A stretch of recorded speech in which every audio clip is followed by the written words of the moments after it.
right, good evening. Can everyone hear me? Yes, no? Okay. All right, it's Yes. November 13th, 2024. It's the Town of Cottage City regular town meeting. We'll call the meeting to order at 7:07 p.m. First, we'll start with roll call, starting with Ward 1, Commissioner Young. Present. Ward 2. Present. Ward 3 is present. Ward 4. Givens present. At large. Brooks present. I'm hearing some feedback. Is someone talking? If you're on Zoom, if you are not speaking, please mute. Someone's having a whole conversation. Can we mute them?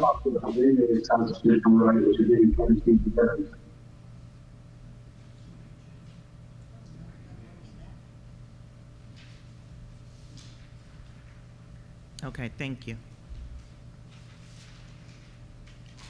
So we have a consent agenda.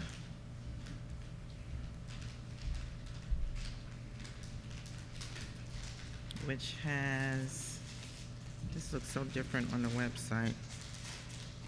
Public Works Code, Public Safety, and the financials for October. We currently do not have the minutes for October.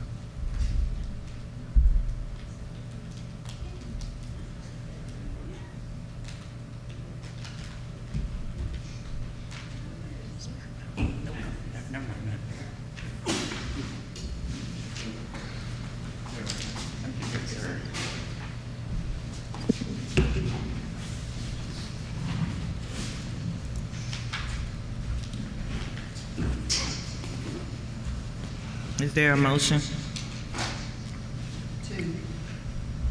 to approve the consent agenda?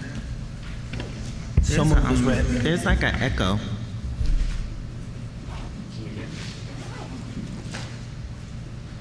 you asking to approve it as an agenda or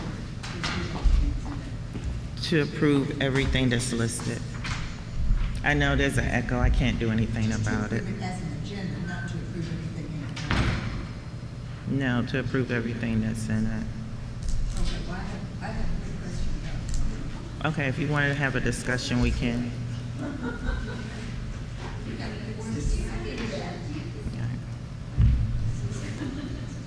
It's beyond my control.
You said you had a question? You said you wanted to have a discussion? I can't understand what's being said. Ooh, this is bad.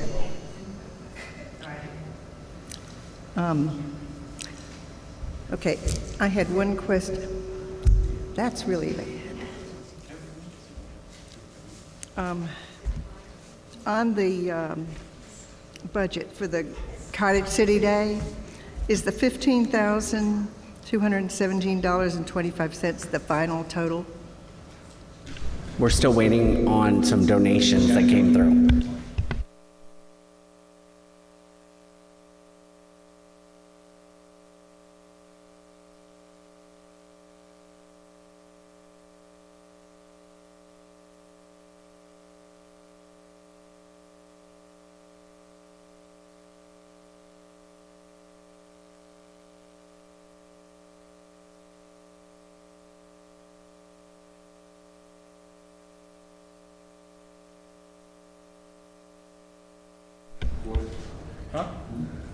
Oh.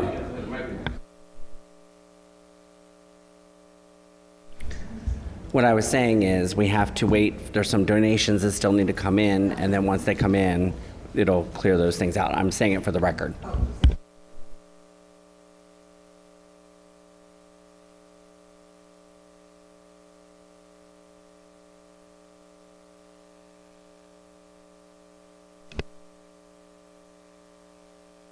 I did have a question for the chief.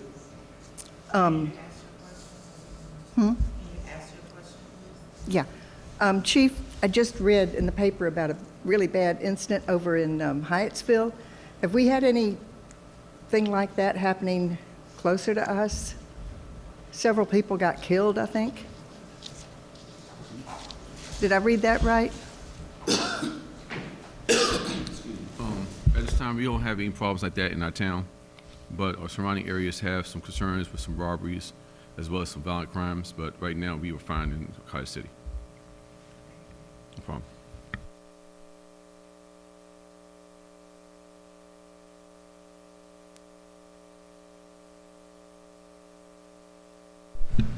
Are there any other questions or comments? Hearing no, is there a motion to approve the consent agenda? So moved as read. So moved as read. Brooks, second. Motion was made for the consent agenda by Commissioner Givens. It was seconded by Commissioner Brooks. Those in favor to approve the consent agenda, please say aye. Henderson, aye. Wheatley, aye. Givens, aye. Brooks, aye. So, something that I learned at MML Fall Conference, even though we all said aye, I still should ask, are there any nays? Hearing no nays, are there any abstentions? Hearing no abstentions, we can move forward. I think I did that right, Mr. Best, because yeah. Even though we all said yay, you can come back and say, hey, that's not what I voted for, so just need to put it in the record. All right, let's move on. Next up, we'll have reports from our commissioners, and we'll start with Ward 1, Commissioner Young. The main thing that is going on in Ward 1 right now is we're waiting to have the alley over there repaved, and that's going to be asking a lot of our people who park in the alley, and I think I've talked to most all of them, but John's going to give more details when we find out exactly when that's going to start. It will involve them parking on the street and also, I guess, taking their trash to the street, which is going to be hard on several homes that are up on a high hill, and that's going to be real difficult for them. So anyway, we're excited that the alley's going to be really nice when it's finished, but it's going to be a difficult couple of weeks, and I hope it's no more than a couple of weeks. And so we're just waiting to find out about that. I don't think I have any other news from Ward 1. Thank you. Ward 2. Okay. One question I had was on Veterans Day, this past Veterans Day, Monday, the recycle bins, some recycle bins weren't picked up. And another question was, I was trying to find, I'd like to know the status of how many of the stray cats in the neutering program, you know, how many cats have been neutered and also returned. I believe that program has started yet. It has. I can get you an answer in a moment. Thank you. Thank you.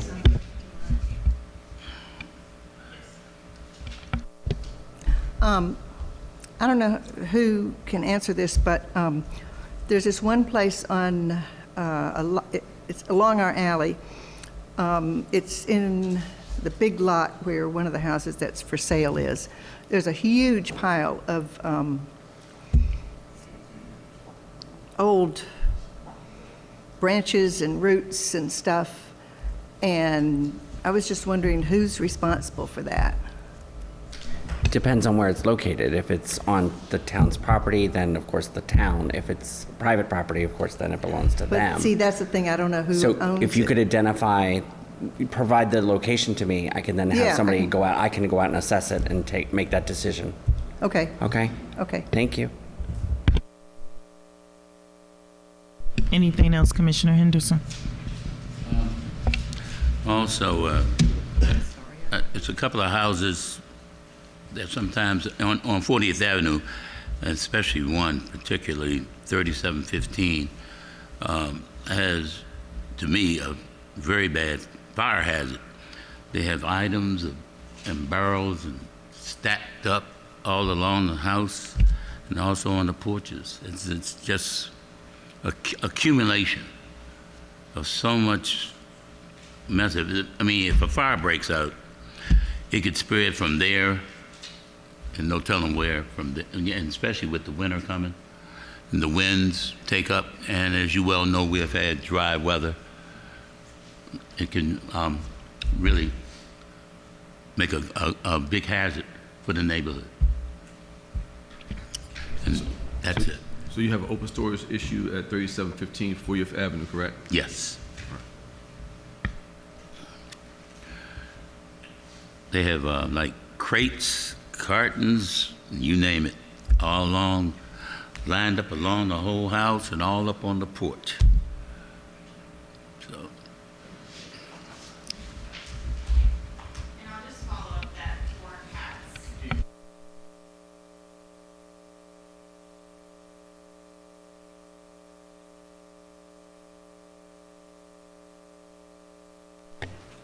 Hello. Is this working? Okay.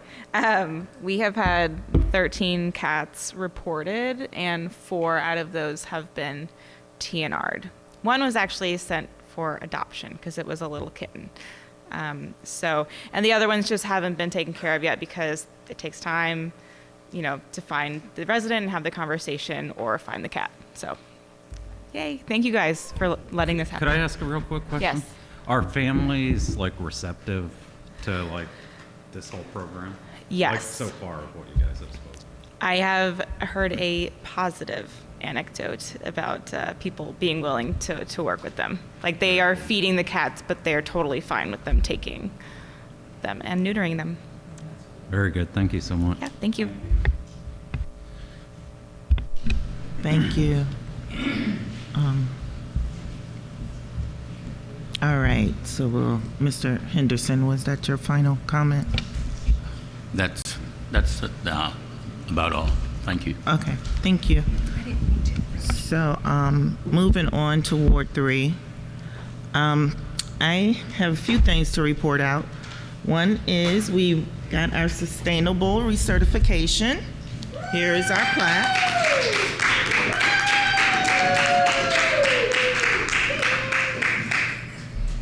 So, congratulations to our green team. Congratulations to our town and all our staff who worked so hard, especially Mr. Holson, getting us recertified. So, good job, team. Also, I wanted to report out this past Saturday, we went to La Plata, Maryland for the Indigenous Festival. One of our residents, David Proctor, and his family, Lucy and little Miko, were a part of the festival. It was really well attended. I believe Commissioner Brooks stopped through, a few other residents, Commissioner Young, myself, the town manager, chief. We took about 15, I think we had about 15 residents go on the trip, and it was Chief's, even his father-in-law joined us on the bus, so it was really nice. It was a great festival. I'm hoping we can do something like that again next year. Also, Monday, as you know, was Veterans Day, and we did go to Peace Cross, and we had a nice, beautiful wreath. Thank you, Mr. Holston, for making sure that was taken care of. I did see a few Cottage City residents and Commissioner Givens, Brooks, and myself. Mr. Kopecki was also there. It was well attended, beautiful day. So unfortunately, we did not do the breakfast for the veterans. We just didn't get the interest as we thought we would get. Didn't too many veterans sign up for whatever reason, but we're still going to do something to acknowledge their service, and Mr. Holston's going to work on that, and we'll send something out on Constant Contact. And I think that's, oh, one more thing. This Saturday, November 16th, from 3 to 5, we will be having our senior dinner right here in the town hall for our seniors for Thanksgiving. So looking forward to doing that. We always have a great turnout. Commissioner Givens, I'm not sure if you'll be able to attend. Okay, can you bring your speaker or are you mute? Okay, great. Chief, will you be doing bingo for us? You will? Okay, great. So hopefully we'll have a nice turnout for that as well. And thank you to the staff for their assistance in that. And hopefully some of our commissioners can come out as well. Thank you, and that's it for me. We're going to move on to Ward 4, Commissioner Givens. Yeah, so a couple of projects, well, one of the projects was done, the closing up of the holes where the AC window wall units were removed. So the brickwork was done, the interior was done, repainted and everything. Also wound up repainting the patch that was in the kitchen as well. I saw Mayor Casantis the other day, and she inquired about the bench thing. They still wanted to move forward with that. I'm just been kind of tied up with a few projects, so I haven't been able, but I do want to get that on schedule.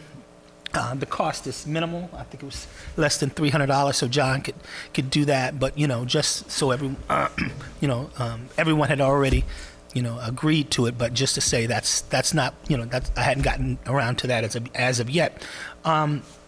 The garden was done as far as the front paneling. Initially, the initial drawings, the design that they had picked out was to do the paneling all the way around. But it gets kind of expensive. So the need for it actually turned out really nice where the trees kind of grew around it, and you really just needed it in the front.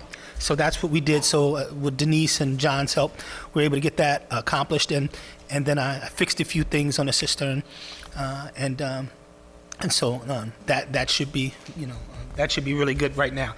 Only one other thing's kind of got to put a new gutter down there, but that's when I get a chance. Everything is about when I have time. So, but other than that, we look forward to hopefully over this winter time, maybe January, February, maybe we'll put together some other type of programming for residents. If, maybe the bench building after we do ours with the Comar Manor. If other residents are interested in building their own benches, perhaps we'll have a template, and maybe we can offer that as a workshop, for a workshop for them. But other than that, I'm done. Thank you. Thank you, Commissioner Givens. We're looking forward to those projects that you will be leading, and can't wait to hear once everything is completed. Moving on to Commissioner Brooks. Yeah, I think just, can you guys hear me okay? I think a couple things. John, one thing I would really like Public Works to do is put in tickets for all the drains in town. I mean, the county comes out quick, but you have to put in tickets or they're not going to come out. Tickets for them to come out and clean the drains. Yeah. Yeah, especially with the big oak trees and everything, they get clogged up fairly quickly this time of year. And then tomorrow, myself and Denise are going to do a ride around for the grant. It's almost done, but if anybody knows anywhere in town where you just see where there's just invasive vines and everything all over the place, let us know. We're trying to really have this be kind of a dream project of getting everything done. So thank you to Denise, thank you to John for all your help with that, and that's it for me. Thank you.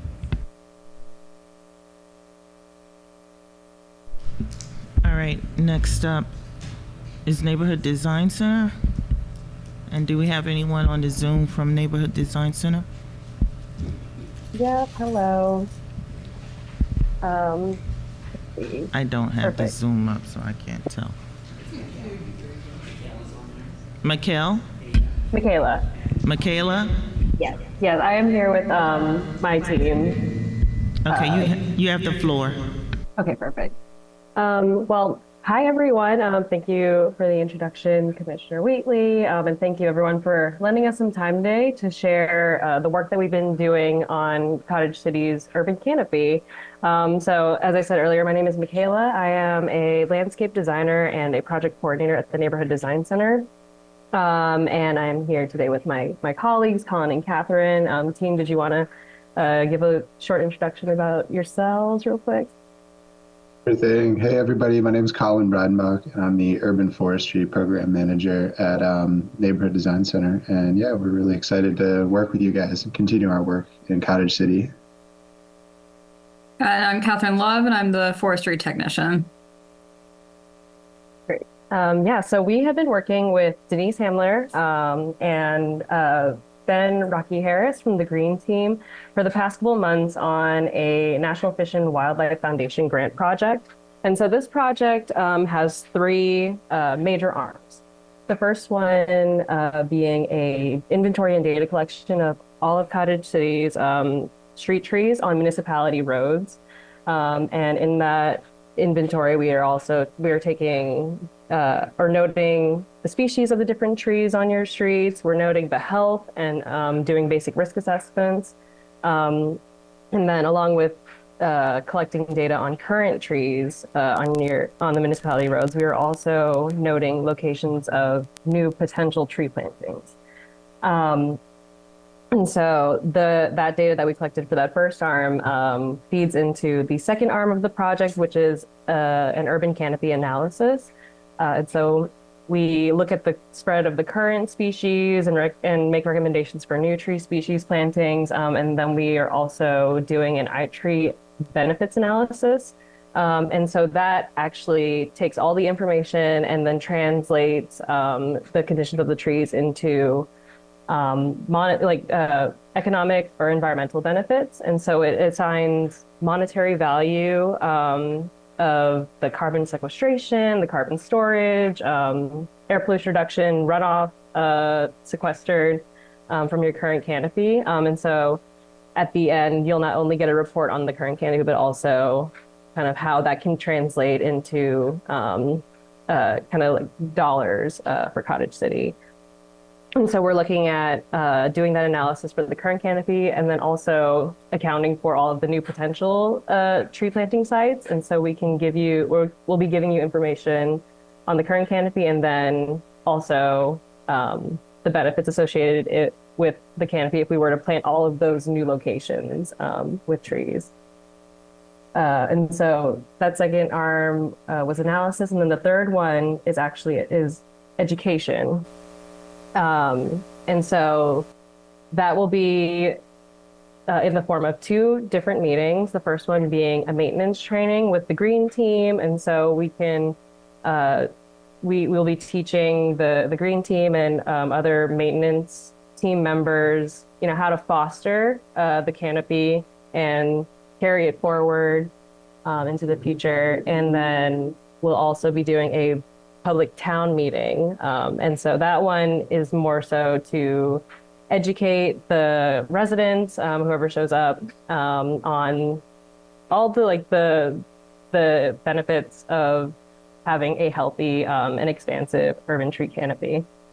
And so we're hoping that all three of these deliverables can factor into any of Cottage City's own environmental or sustainability goals. Like, congratulations on getting that Sustainable Communities designation. That's awesome. And I understand that there's also been some thought to pursuing Tree City designation. And so all of this data and information can be used to pursue some of those awards and designations. So I wanted to go ahead and give you guys like a little overview of what the project is, but We also want to give you a little update on where we are currently. So I want to hand it over to Colin and Catherine to talk about what we have done so far and what we've observed. Yeah, thanks for the introduction, Michaela. Catherine and I were actually in Cottage City. I want to say it was, we kind of wrapped up work there in September, but we were there kind of late summer. So some members may have seen us out there during our inventorying work. Yeah, so I'll talk a little bit about the species analysis from those kind of inventory results that we gathered. Yeah, like Michaela explained, basically we were able to capture all the numbers of all the different tree species in the community and then new planting locations. And then that showed us the percentage of each tree species, what that made up towards the whole canopy. So I figured, just to start, if there's any curiosity, I was just going to share what the top five most common trees in Cottage City were and what those percentages were. So at number one, you have willow oak with a total of 32 willow oak, and that makes up 9% of the canopy. Number two is field maple, which is a European variety of maple. That's 31 of those, making up just over 8.5%. Number three is crepe myrtle, one of the more popular kind of urban trees. That is number 30. That makes up just under 8.5%. Number three is serviceberry. It's a small flowering native tree. That's 25, making up 7% of canopy. And at number five, you have honey locust, which is a larger kind of drought tolerant overstory tree, native tree. You have 23 of those, making up 6.5% of the canopy. So there's a total of 44 different trees already existing in Cottage City, which is great for a small town. I'll talk about in a second why tree diversity is important. But yeah, 44 is a really great number. We're hoping to up that, with the upcoming work. But yeah, it's a great starting spot. Tree diversity is important. It leads to a more resilient urban forest. You don't want to be reliant on one tree species or only a handful of tree species because that can, it makes you more resilient against the potential for an invasive pest that could wipe out one tree species or multiple, or just, in response to a changing climate and other, biotic factors that could wipe out a tree species or start to diminish some. So we like to make sure that, in the communities that we work with in the county, that we have a broad palette of tree species available to the community to just kind of foster a really resilient and diverse urban canopy. There's actually an urban forester that years ago developed a kind of a rule to sort of a guideline to follow when you're designing a city's canopy or a single community's canopy. And that is to not exceed any more than 10% of one tree species, 20% of any one genus, and 30% of any one family. And by no means not a law or anything. I know it can be hard to get a lot of different tree species varieties based on price, based on stock and availability. But it is sort of a good starting rule to foster a nice diverse canopy. So I know the city has been working, the green team has been working with Joe's Movement Emporium to develop kind of a planting plan, get some new areas in the city planted. So we've been working with them to share out some of this analysis, some of these numbers, and get some good species suggestions for some new species, for some other species that we can bolster. And then as well as also doing some kind of maintenance trading so that we make sure that those new trees are well stewarded, when they go in. trees have a lot of benefits. They're a dynamic, creature. So we want to make sure that they're well stored, well maintained, so that things don't go out of control. Their maintenance issues are kept at bay there. But yeah, we were really excited to be working with you guys, and enjoyed spending some time in the community later in the summer. Yeah, and then something else to note too, Colin and Catherine, just correct me if I'm wrong, but I remember you all saying that the younger canopy, like the newer plantings, are doing super well in Cottage City. So whatever watering or maintenance schedule you all are doing for the young canopy, like keep it up. It's looking really good. And then of course there's a very mature tree canopy in Cottage City too. There's some older trees, as we understand, which we'll actually address in the maintenance training. So we're doing this grant funded project in Colbar Manor and Bladensburg as well. But each municipality will have kind of a customized maintenance training. And so in that maintenance training with the green team, we'll be talking about how to take care of, more mature trees, and the best practices for the younger canopy, even though y'all are doing super well already. And then also we are going to address the invasive vines and how to, like, some best practices for taking care of those. If there are any like invasive plants kind of like taking over, or not taking over, but like bothering, the canopy. So that is something that we'll be addressing too. Yeah, and that is scheduled for early December. And if I think the November newsletter has been sent out already. Yeah, okay, perfect. Yeah, so you might have also seen a flyer for the public meeting for, let's see, yeah, for the December meeting on December 7th, I think. Yeah, so want to plug that. Join us if you can, or yeah, or tell all of your friends, family, and neighbors to come on out for that one.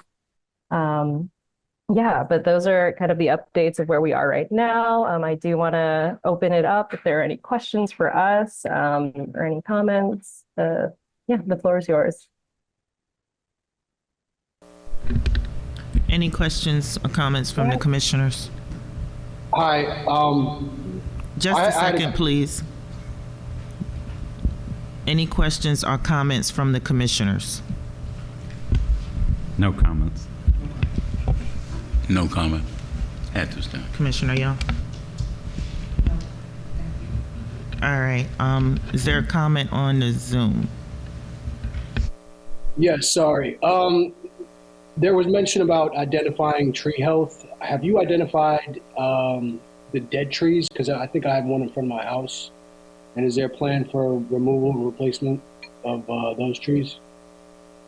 Yeah, we did identify several dead trees, as well as trees that we would recommend be either removed or dead-limbed, pruned. Some of them were small, young trees that had recently been planted and not made it. And then some were larger trees. But yeah, that will be shared with the green team and whoever does maintenance in the city.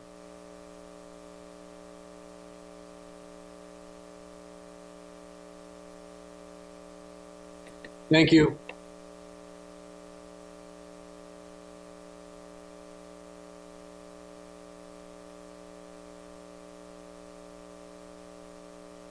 Can you give us your address just to make sure that's on our database? You said that tree was in front of your house?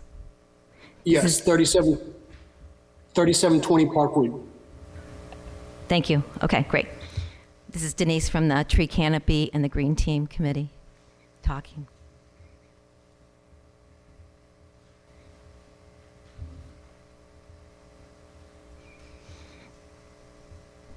Can I ask a real quick question?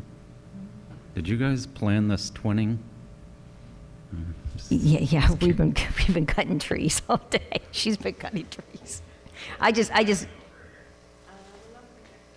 we're the lumberjacks today. You can't see us.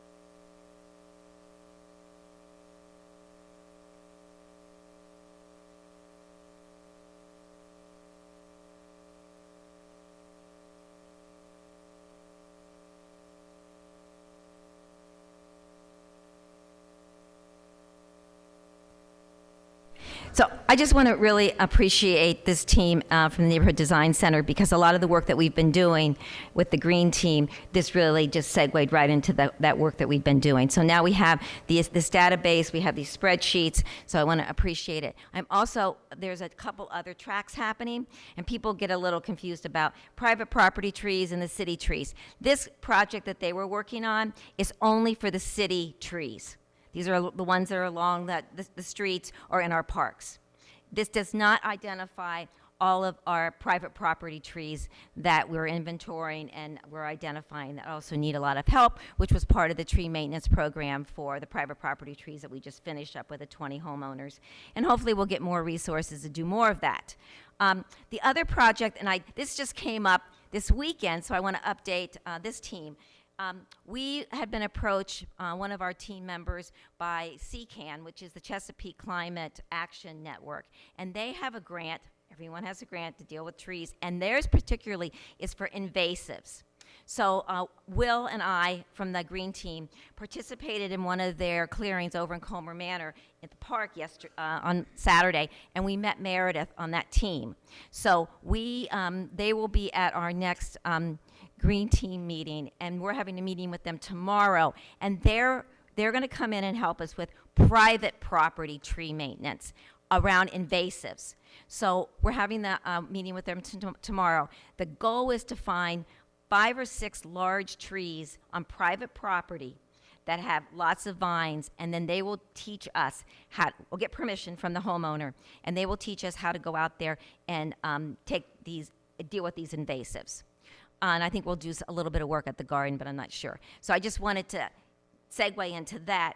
The other thing that we're working on, which with John talked about, is he's put in about a $135,000 grant to take us to the next step with a lot of these projects.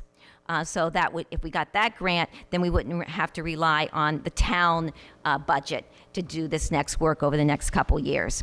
So, and I want to reiterate that we're having this Saturday, December 7th, isn't it, Malai? From 12 to 1. That is for all the town to come and see this information and hopefully get the dialogue going about how people can take care of these street trees as well, and then also segue into the private property trees. We have identified, for the citizens on the call, we've had 3 plantings of these street trees. Because of the drought, some of them unfortunately did not make it through. If you notice, we do have a crew coming out every week watering these trees. If you can just help us by watering the tree in your front yard, that would be so helpful. We haven't had rain for 32 days. Trees need water, and we have limited resources. So if you can help us water your tree in your front yard, that would be great. But the next round will be, they're coming out right now. They're taking down the dead ones, and they just replanted, I think if Ben was here, he'd tell me, I think it's like 20-some trees just got replanted last week. And that was the grant through Greenworks, through Joe's Emporium. So just to bring all this together, there's all these different groups doing different things, but we're hoping that we're all working together to make sure that our decade of the tree canopy survives for the next 100 years in Cottage City. Thank you, Denise. Anything else from Neighborhood Design Center? That is everything from us. So thank you again for the time, and we look forward to seeing hopefully everyone at the meetings coming up. Okay. Great. Thank you so much for your work. We do appreciate it. Of course.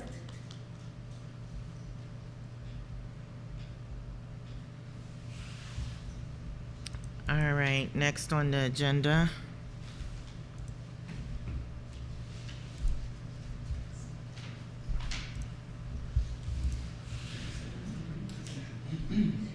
So under old business is legislative priorities. And we discussed the priorities last month when Senator Augustine attended our meeting. Mr. Holton, just a second. I can't see that. Can It's you? in the. I can you know. See it on the packet? It's on the website. Yeah, Unfortunately. it is too small. I can blow it up on my screen though. I can talk about them if you'd like. That's what I was going to ask Okay, you to that's do. fine. Yes, the legislative priorities that were discussed last month with Senator Augustine consist of the construction of the Doling Creek Bridge. We also show funding for the Cottage City Community Outreach Center, as well as the reduce the speed of trains in residential areas. Yay! Push button pedestrian crossing systems on Bladensburg Road, and of course looking at traffic calming devices throughout town as well. Question? So, That's a question. And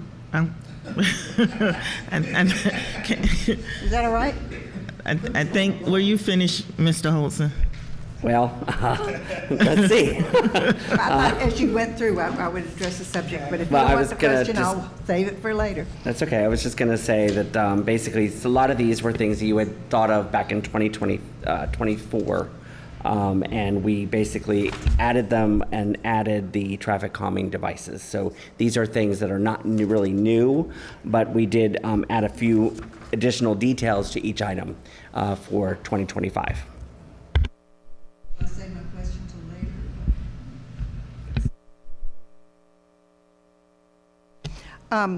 On the push-button pedestrian crossing system, now there's already a push-button system on where 38th meets Bladensburg. You're talking about doing it at the other streets? These were items that were already existing. These are just updated, stating that these are things, I guess, that had not been done. So it's up to you all to decide as the commission No, if you would like to add something to this, or if we need to amend them, we're happy to do that. No, We talked about it at the last meeting. The question is, there is already push-button devices at Okay, Bladensburg and 38th. Then we can remove And so that. my question is, are there not those push-button devices on the other streets, namely 40th and, I guess, 41st and Yes. 43rd? You don't walk across the street, yeah, they're there. If you walk across the street. They're there, well then, if they're there, why is this here? I don't know. That's what I don't understand. Chief If we've already Ayers, got them, why do we need them more? Chief Ayers, you have the floor. The reason why I was put on for you, Commissioner Young, when you asked for the push buttons for the crosswalks for the pedestrian crosswalks, you asked for push buttons for the pedestrian crosswalks on 38th. Right. That's why we have that in there. Those push buttons are for the crosswalk signs. Once they put the signs up there, for those crosswalk buttons for Parkwood and Cottage Terrace. That was what I was getting at, because this talks about Bladensburg Road. It should say 38th at Parkwood and Cottage Terrace. That's Okay. my point. And it sounds like you agree with me. Right. That's what was discussed. Okay. Yeah, that's the point. Because we've already got them at the other places. Okay. And then the same thing would apply for traffic calming devices. I totally support that for all over town, but on 38th is a special problem. Okay. Okay, cool. I see your hand, Mr. Kopecki, but before we get to the public comments, I want to poll the commission. Does anyone else have any questions or comments in regards to the priorities? Brooks, no comments. Henderson, no comment. Gibbons, no comment. Thank you. Mr. Kopecki, you have a question? Mr. Kempecki, could you please go to the mic so we can hear you? Thank you. When you push the button now, I think you just have to push it and it'll come on for a certain amount of time. But there's that one on the north side that if you have to push it for 2 seconds, I think people don't know that. There's no sign there that says you have to hold it for 2 seconds.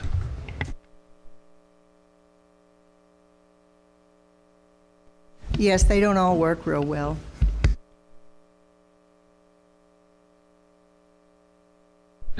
Yeah, I think the ones that are currently listed are the priorities from 2023. That's what this list is, right? So we didn't come up with anything new other than the traffic calming devices. So the priorities that Mr. Holson is reading from are from last year. And we're just updating it because we didn't really have time to meet with the delegation to give them any new priorities. So that's why Senator Augustine came and he said, if you have anything, well, we said, well, we still are looking for the things that we've been asking for since last year. So if you need to correct the street location, that's fine. But these priorities are from last year, just to be clear. Yeah, so my main thing was to change it to Parkwood and 38th and Cottage Terrace and 38th. But traffic calming was supposed to be on that list. That's not like a totally new item. That was from last year. Yeah, I had mentioned that last year. Thank you. Yes, and let you know, State Highway Administration had put the bike barriers up on 38th Avenue. Those poles that are up for the bike path on 38th, they put them up I think a month and a half ago. Also, the speed camera pole is up. They should be going live with the speed camera on 38th probably by mid-December. Okay, Ms. Hamler, I see your hand, but just a second. Chief, I want to ask you a question about those bike poles. So, you know when you're coming down 38th and you make the left onto Cottage Terrace as if you're coming towards the town hall? So I was making the left. I know those poles are there. People are still going around. Yes. They are still going around. So either they need to put some more poles there to keep them from going around you because they still go around you. It's enough room. So can you talk to SHA and ask them to put some additional, those little poles? Well, they want people to go around. If not, you would have traffic jam right there. The reason why is because during rush hours, you have cars going north and south on 38th.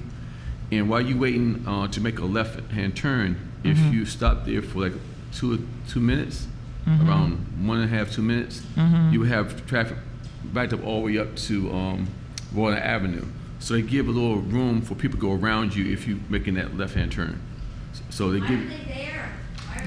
Because they try to protect the bike riders. Yes, because what happened is people were riding down the side all the way to the traffic light. And so they try to stop them from doing that because a lot of bikers were complaining that when they go up and down 38th, it's kind of dangerous because people are riding on the shoulder. But right there, they try to give a little gap there for people to go around you while you're trying to make the left turn to keep traffic flowing. But then they have to get back in because if not, they're gonna hit the poles on the other side of Cottage Terrace and 38th. But I understand what you're saying. You think you don't want nobody to go around you, but they try to do that to give people a chance to bleed some of that traffic by going around you while you're waiting to make that turn. But you just don't want people to shoot straight down the shoulder, and that's what they were doing at first. So that's why they put the bike calming devices up there. Okay, I can understand that, but to me, it still seems like it's a blind spot right there when someone goes around you. Because what if someone is crossing, I think that's 37, and say someone steps out or anything, those cars that are going around, they don't know if there's someone in front of me or not that's crossing. Oh, I understand. I have to come out there and look at it and survey it again. Yeah, I still feel like it's a blind spot right there. That's kind of dangerous. Okay. Yeah, okay. I've got a question. Okay, Commissioner Young, then Ms. Hamley, did you have a question? Because you did shout out. Can you? Yeah, I had a question about the stairs tax. Okay, we haven't gotten to that one yet, so we're still talking about, I guess, 38th Avenue. the traffic calming. So Commissioner Young, and then, I'm sorry, I'm about to call you a commissioner, Ms. Hamler. Chief, the issue that I've noticed, and this is something I've noticed in DC everywhere, bikes just shooting through, running red lights, blah, blah, blah. Anyway, I have seen this happen on more than one occasion at 38th and Cottage Terrace, or actually at the alley, and down on Parkwood. You talking about the motorized bikes? When you stop, slow down, stop to make a right turn. I understand. I understand and the location. bikes just, they keep going. No, I'm saying, are you talking about the bicycles or you talking about motorized bikes? No, actually both, but. Both? Okay. Go ahead, I'm sorry. So that's something that needs to be, maybe, I don't know, put up a sign or, watch for it, put people out there to watch for it, because it's scary, because you're about to turn right and then a bike shoots by and you realize, oh my God, if I'd turned 2 seconds earlier, there would have been a collision. And they should know that if you're going to turn, you've got your blinker on and so forth. And Can I add something to that real quick? Yeah. Because I've been both the biker and the motorist, but self-admittedly. But if you had one of those mirrors up there, then people could see the bikers actually coming down through. They probably once you put it up there, you said it's Is that them though? We couldn't put one on the Cottage City? I don't know. Yeah. State Highway indicated that it was a safety hazard. Oh, Lord. In regards.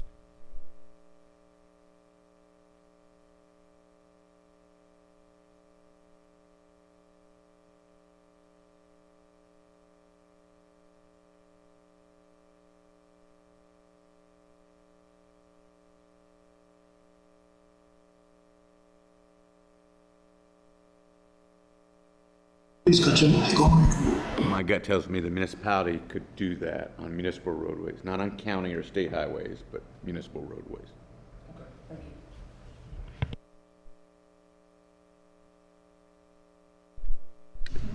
Ms. Hamler, would you like to come up to the mic, please? So two questions. One was, we used to have the Port Towns legislative briefing. Was this just with Cottage City, so we don't know what the rest of the port towns are? Okay, just Cottage City. So I just want to comment on the CSX. So over the last several legislative sessions, we worked with the team, Senator Augustine, Jimmy Tarlow, for to require all the trains to have the 2 conductor. So we probably need to loop back on that legislation because it did not pass. It passed, and then the governor vetoed it, and then we decided, with Westmore, we'd introduce it again. This would require every train to have at least 2 conductors.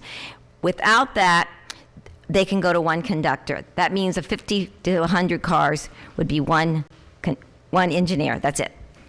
So we thought that was an extremely important public safety issue. If a train comes apart or it derails, and so I want to make sure that we at least address that with Malcolm to see where he is with that legislation coming back to the bringing it back to the table, because I think with Westmore there we probably have a better chance than we've had previous years. Yeah. Go ahead. Yeah, so in regards to your concern, Malcolm Augustine recently addressed that, and he stipulated that because there's already a law in place, and they saw it as a duplicate type of situation, and it was no need to create more. You'd have to be honest with you. So he's responding to that federal legislation, and I am not. It was just a rule. So that's why we were going, okay, that happened after the session that Buttigieg came out, and that was after the big South Palestine derailment. They said they were going, but it was only a rule, which meant that if somebody else comes into power, that they could easily cancel that rule. So what's been happening is that they felt like if Maryland requires two conductor train, then it would impede the ability of CSX and the rail traffic to go through different states, because they would have to stop and require to have another conductor, and they felt like that was not. It was just detrimental to CSX running their efficiency, their CSX line efficiently. But we were actually talking about the public safety issues in the community. So I just think we just need to bring that up again, and Ann worked on that as well. So we just have to make sure that's on our agenda again. You agree, Ann? I totally agree. And as a matter of fact, I think Malcolm in the end agreed with that. That the problem at the federal level, there's the rule there, and actually J.D. Vance had a role in getting that rule passed, but he changes sometimes. So we can't really count on that. And so, and I think Malcolm would go along with us if we supported doing actual legislation. Right, and that Palestinian was also in his district, so he had every political incentive to do something. Right.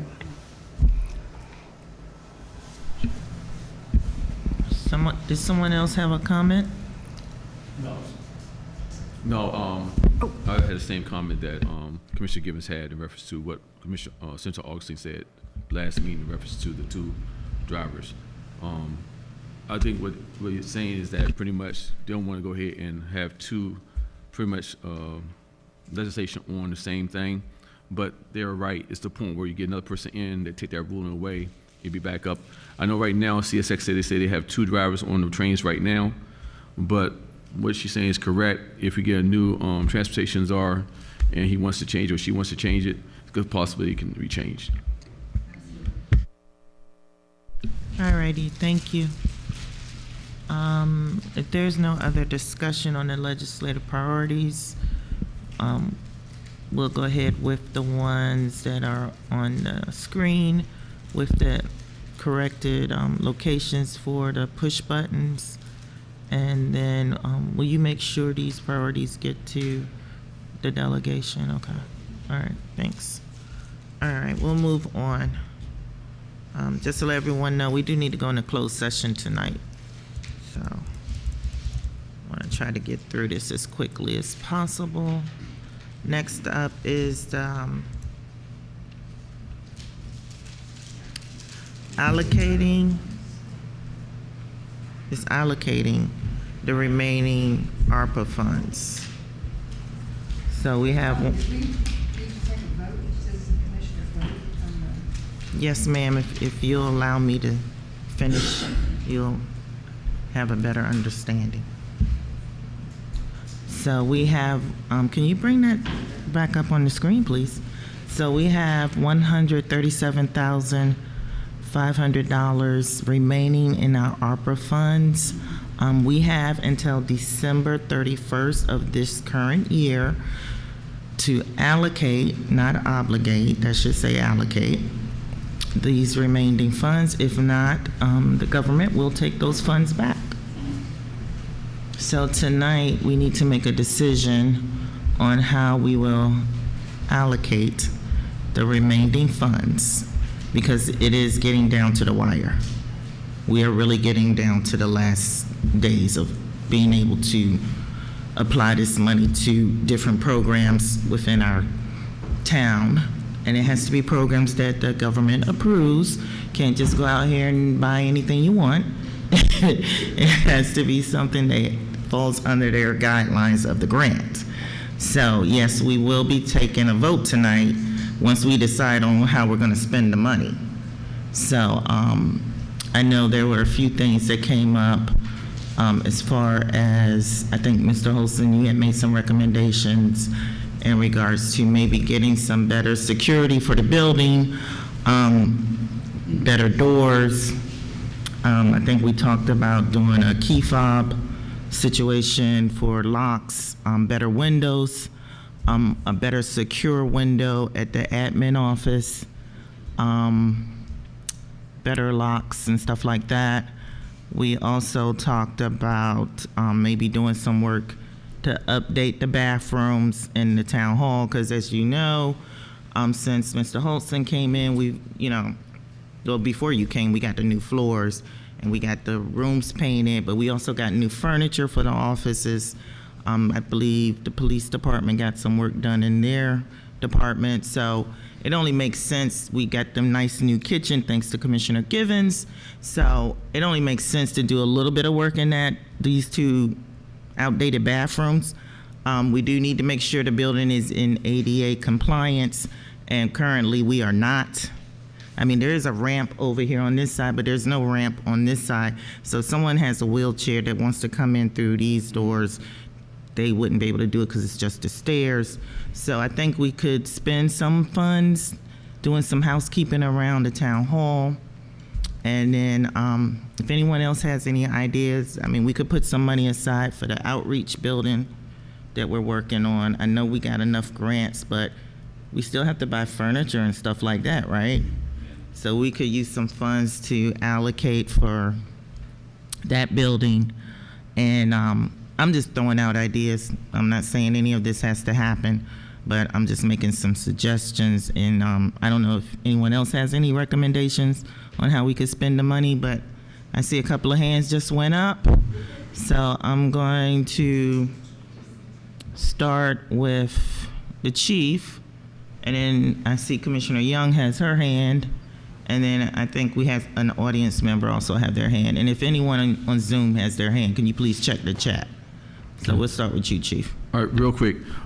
We do need some new furniture for the police department. Our furniture is falling apart.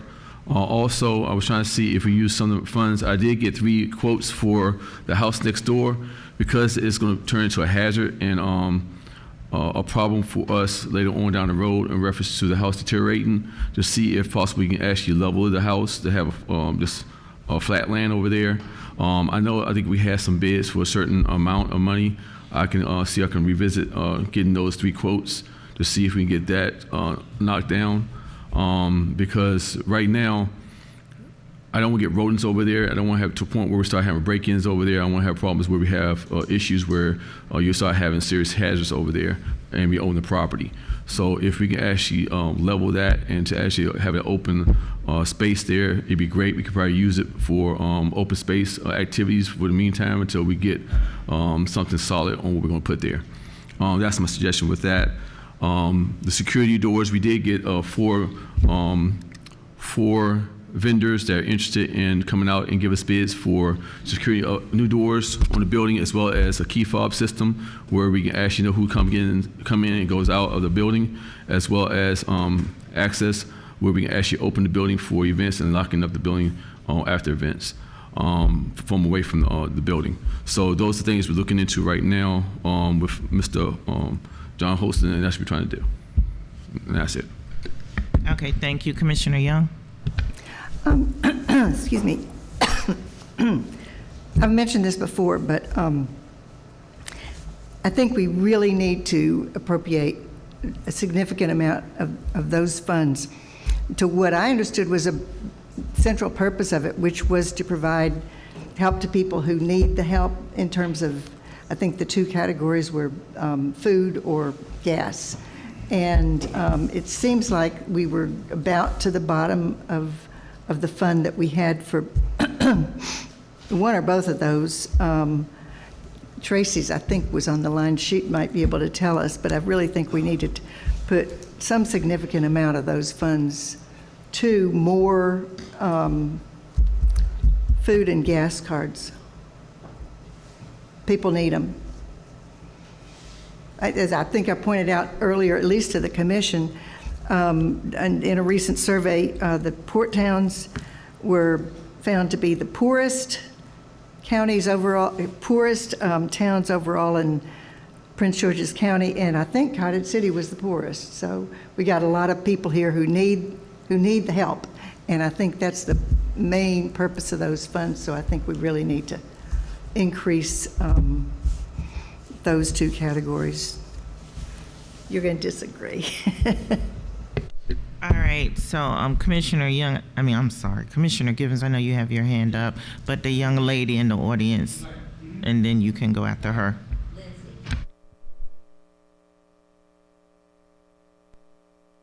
Thank you. I know that traffic calming was a concern we were just talking about, so I would be remiss if I didn't mention that I work for an all-women muralist group called Chalk Riot that paints traffic calming street murals. We just completed one in Rockville that was done through a grant, and the mayor just celebrated it. So I just wanted to throw that out there. We do curb extensions, and it could be a solution. So please let me know if you'd like to discuss further. Okay, thank you, thank you.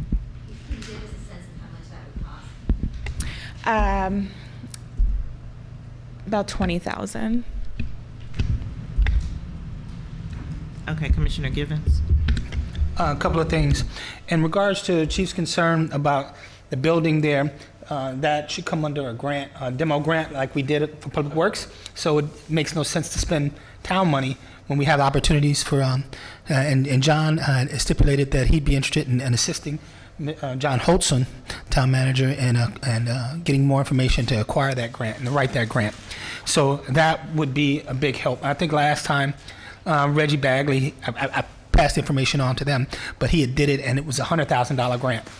And some of that went to architectural drawings for the future building, and it also stipulated that it gave the opportunity to prep the land and clear, demo anything that was already there. So as far as you mentioned that the town isn't ADA compliant. It actually is compliant. It's just that it's only required to have an entryway for wheelchairs, which you do if you drive up here. Yeah, so that it actually is ADA compliant.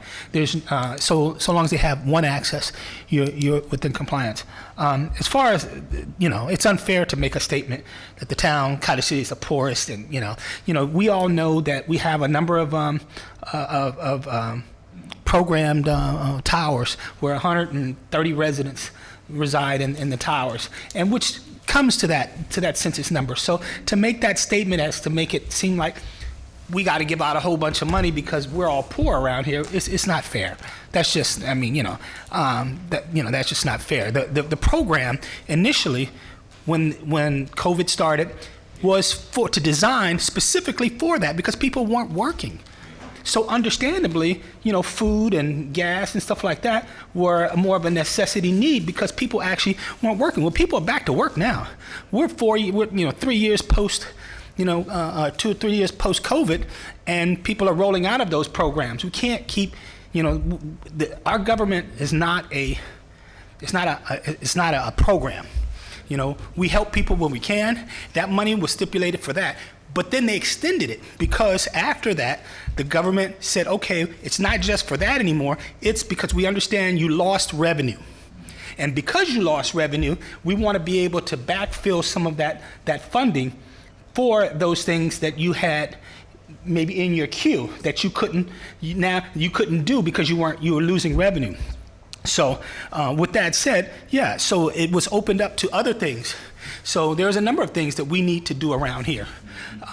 One of the things we've noticed that, and I'm going to take part responsibility, is the hallway and the here in the town hall. It's starting to separate, and a lot of that is because of the high volume of traffic that moves across it. And the contractor came back out and he recommended that you do a glue down floor, which would be another cost just to do the hallway. Keep everything else that was done.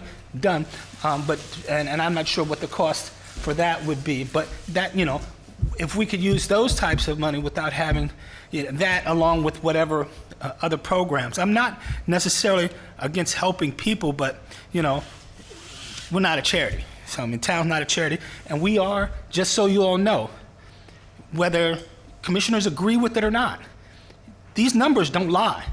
The budget's coming up, and you're in a shortfall. You're in a deficit. You're operating out of a structural deficit, and you're going to have to address that. And you keep giving away money is not the way to dig yourself out of that deficit. And so it's not, I've said what I've had to say. I yield back. Commissioner Young, you have your hand raised. Yeah, I'm not saying we should use it all to help out people who are in need, but I think I sent you, there was an article that I found that talked about the poorest towns in the county. I'm just saying that my last memory of what's happening to the money for the gas cards and the food cards was that it was going down. I don't know. Do you know what level it's at now? The food program I know has ended. We are out of the food cards. We are still giving away gas cards. We do have those still available. Okay, well, then I would say, if I need to make a motion, I would make a motion that we set aside another at least $50,000 for more food cards. And if the gas cards are down to just a few, do you know how much is left in the gas cards? I don't, but Tracy, do we know how much is in the gas? No, Yes, I would say probably a little over $1,000. there you go. Yeah, well, I would say, maybe 50,000 in the food and 25,000 in the gas cards. 25,000, which would total 75,000, which would still leave over 50. Well, I said that would still, I mean, we can negotiate about the amounts, but I do think, especially with the food cards, if there's nothing left in those, people are still needing food, and we're going into winter, and so I think we definitely need to do some of those, and given the number of gas cards that are left, I think we need to add to that as well. So, I don't mind hearing other numbers, but I guess I would like for us to take action on some amount for food cards and a smaller amount for gas cards. Chief Ayers. Yeah, let me give everybody some clarity on how it works. The system we have set up here, if we do go into a food program like you want to do, it would stretch us way into next year sometime, probably to next full year. The reason why is because the numbers you're asking for, it's only a few people come and ask for these cards or these assistants, only a few. They only can do it one time within a quarter or whenever we open up. So right now, the people that have put in for already put in for and asked for it. So that's why it's slow right now, is because the people already tapped into it already, and they can't tap into it again until we open back up again. If the numbers you are saying right now are so high and the requests and needs are so low, it's going to stretch this program all the way to a year and a half down the road with that number you're giving us, because not that many people are coming up here and requesting gas cards or for food. So it's the same people coming constantly over and over again, that if you want to change the way you do it and say, well, let people come 3 or 4 times within a quarter, that's different. But the way we have it set up is one time per quarter, and not that many people coming up there and asking for those services, only the same people. So what I'm trying to say is that, maybe you can try to tap them into other programs, which we do. We have the food share program, which most of those people that are asking for money and stuff, there's tied to that program, which we are feeding them pretty well once a month, and some other things we have with other outside resources that we give to them. So these people are being taken care of. I know we want to help people, but the way the program is structured here is the same people coming back, and it's not everybody in town asking for that services. That doesn't surprise me that the same people would come back, because they're going to continue to be hungry if they haven't found the means to get it on their own. I don't know But how many most people that are coming. coming into the program are from the towers, which they have programs at the towers that are feeding them and making sure they have programs. Also, they are tied into social services and social programs that they have because they live in the towers. So yes, they come back over and over again, but really, those not really people that really totally need it. We do have families that do need it, and we do take care of them by putting them in other people, like places like Catholic Charities and other places that we actually send them to, that actually help them get on their feet, help them find jobs and stuff like that. But we can't keep on, like Commissioner Givens said, we can't keep on, giving people food, because certain people just abuse it. Some people that do need it, we are helping them because we know who they are, but we need to start pulling back off of that a little bit, because you gotta realize, like Commissioner Givens said, is we have things here, structural things here, that taxpayer dollars got to come and repair them shortly. And we have the money now to repair that now, Because if not, later on down the road, we're not going to have no money to actually repair these things that need repaired. This is an old building, things are falling apart. We have desks that I'm putting bricks underneath, and he can tell you, putting bricks underneath just keep it steady. We have other things that we need done that we can pay for right now instead of using our tax dollars to pay for because of this grant. So we need to start thinking about those things. Now, if you want me to sit down with you and I can go ahead and help you, show you the programs that we have out here to help people, I can do that for you. That's fine. I hate to not take any of this money to devote it to what we originally have used this for, at least in principle, to help people out who were in need. And so I hate to not take any of this fairly significant amount of money and use it to provide for people who are low on money to buy food. I understand. And gas. Hi, this is Tracy. Can I comment? Hold on, Miss Tracy. So Okay. I'm going to do a little housekeeping. I'm going to respectfully ask that you please do not shout out during the meeting because we need some decorum in here. So if either you raise your hand or you put something in the chat if you're on Zoom so that we can identify you and recognize you. So let's be respectful. All right, Miss Tracy, you have the floor. And then Miss Hamler, if you would like to speak, you can come up to the mic. Okay, thank you. I just wanted to give a quick update because I know we do have the ARPA Family Program, and that program is about to we're about to use up the funds for that. We have a total of 30,000, and we've used up about 22,000. And right now we're getting persons with utility bills that are their water bills are very high. We have a big need for their electric bills and things like that. So if anything we could increase that. I do not say that we should increase any gas cards because they're moving kind of slow. But if we were to help with food again, I would suggest if we did, we give some more food gift cards, but definitely consider the ARPA program because it's about to get cold the wintertime. So there may be much more need. And we do have until 2026 to use these funds. So they don't have to be used up right now. We just have to obligate by December, but we have till 2026 to use them. Thank you.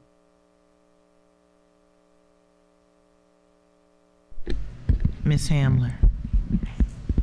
Mr. Givens. Yeah. So, in regards to Wanda, can you brief us on the SHARE program? Because, see, for me, what you guys don't realize is people are abusing this program in the sense that maybe commissioners don't know, but they're buying cigarettes and alcohol and other things that are not related to food, and gas. And that's not right. And so we're not going to be sitting here and being the police of how they're using the card. But I know because I represent the towers. And let me tell you, I got residents who are pissed off about it, who do need the services because they see other people doing this. And they're upset about it, and they're complaining to me about it. But I'm not, we're not going to go out and target these people, you know what I'm saying? But I'm also concerned about how do we effectively put these programs in place where they're not abused. So something like the SHARE program, which Wanda set up, which she gives you a bag of groceries. If you want to go out and sell the celery and the carrots or whatever, it is what it is, but it's less likely. You know what I'm saying? That you're going to trade that off for liquor and cigarettes. You know what I'm saying? So it seems like it's more of a useful program. If we're going to put money into something, let's do it right. Because I'm not about things being abused. And people are abusing it. How you about it? So I agree with Commissioner Givens in regards to the SHARE program. That's a very popular program. It works. There isn't any room for abuse. It's not just the towers. We have families that come regularly. So we are helping our residents in that regard. So if you want to increase the SHARE program, I'm more willing to support that versus the gas cards and the food cards, because as we've heard tonight from staff, they're not really being used, and those who are using it, it sounds like some of them are abusing it, and we have no control over that. We do have more control with the SHARE program, and I think the SHARE program is working very well. Would you agree, Mr. Holson and Chief? That's correct. And also the program in reference to, like Tracy said, the programs we have for like, gas, electric, those things are essential, especially going through a cold winter. So I want to see if we can continue that for a while. But yeah, the food cards, the gas cards, I really want to stay away from those, if you can. I would agree, Mr. Holson. I just want to say, I came in June, and I've noticed it's mostly the same people over and over again that have been coming in here. And the concern that I have is that, and I have seen very, very large utility bills. I've seen very large, it's just, my concern is that we give them X amount of dollars, $750, but I'll be honest with you, it's not going to help them dig them out of the hole that they're in. They're already in a hole. So the concern I have is if we keep giving them this money, it's not helping them. It's giving them a Band-Aid that unfortunately is going to get ripped off and it's going to bleed. And it's going to continue to bleed because they're not paying the bills, unfortunately. And that's the concern I have. And I think that overall, it's going to become a system where they feel the town is now social services, and we're not in the business to be social services. We're here to provide, we're a town hall. We're a municipality, and we have to look at it from that standpoint too. All right. I see your hand, Commissioner Young. Commissioner Henderson, did you also have your hand up? Okay, I'm gonna go to you first, Mr. Henderson, and then I'll come back to Commissioner Young. Yes, I agree with Demetrius and also John Holson. You just can't keep supporting people with gas bills. And not only that, they got a federal program out there that an individual can go to before they come to the town. And at least if they take those steps first, and then at least show us that they're attempting to go to the federal program or something like that before they come to the town part, because we have no check and balances to find out where this money's going. My bills are not even that high, so it calls for people to abuse, and it gives them too much of a freeway. The thing about the way the town had the groceries up here, and I think that was a very good program. Then to give out the food cards and the gas cards. Thank you. Okay, I see your hand, Commissioner Brooks. I just want to say one thing in regards to checks and balances. So in regards to when we pay for utility bills or mortgage and stuff like that, we do not put any funds in anyone's hand. We pay the vendor directly. So at least we know those funds are going to the appropriate entity, okay? So we don't just write a check and give it to the residents. We actually pay the invoice or the bill. Commissioner Young and then Commissioner Brooks. How much money do we have available in the, you said the SHARE program, to help out people apart from providing the actual baskets or bags or whatever of food, to help them out with things like bills and so forth? Are you asking a question? Yeah. Well, can you repeat your question? Well, okay, first, what's the total budget for the SHARE? Is it the SHARE program? Yes, I believe it was 25,000.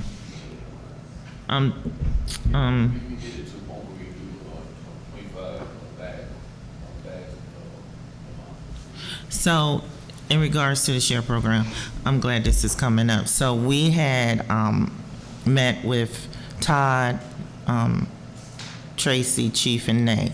Remember earlier in the year, we said we were going to extend the program, and we went from 25 baskets to 50 baskets a month.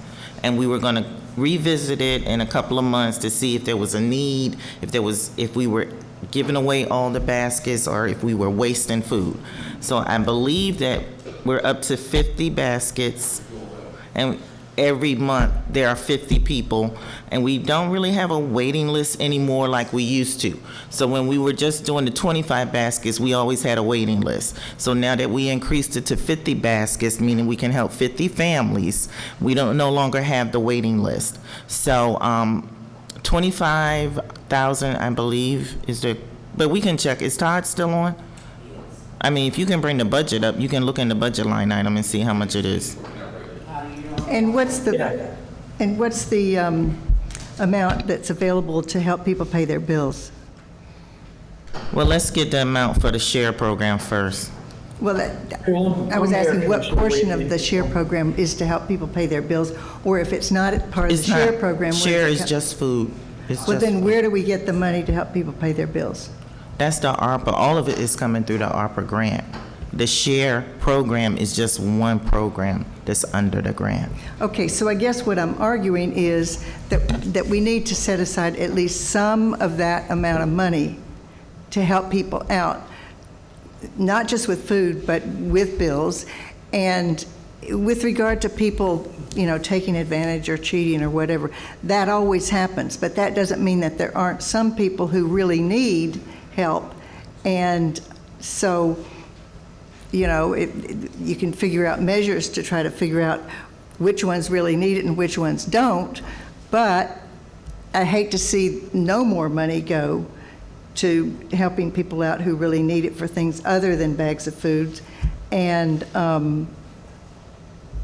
figure out how much they need and how much we can afford to put in that. I just hate to see none of that amount being used in that way, because not everybody cheats.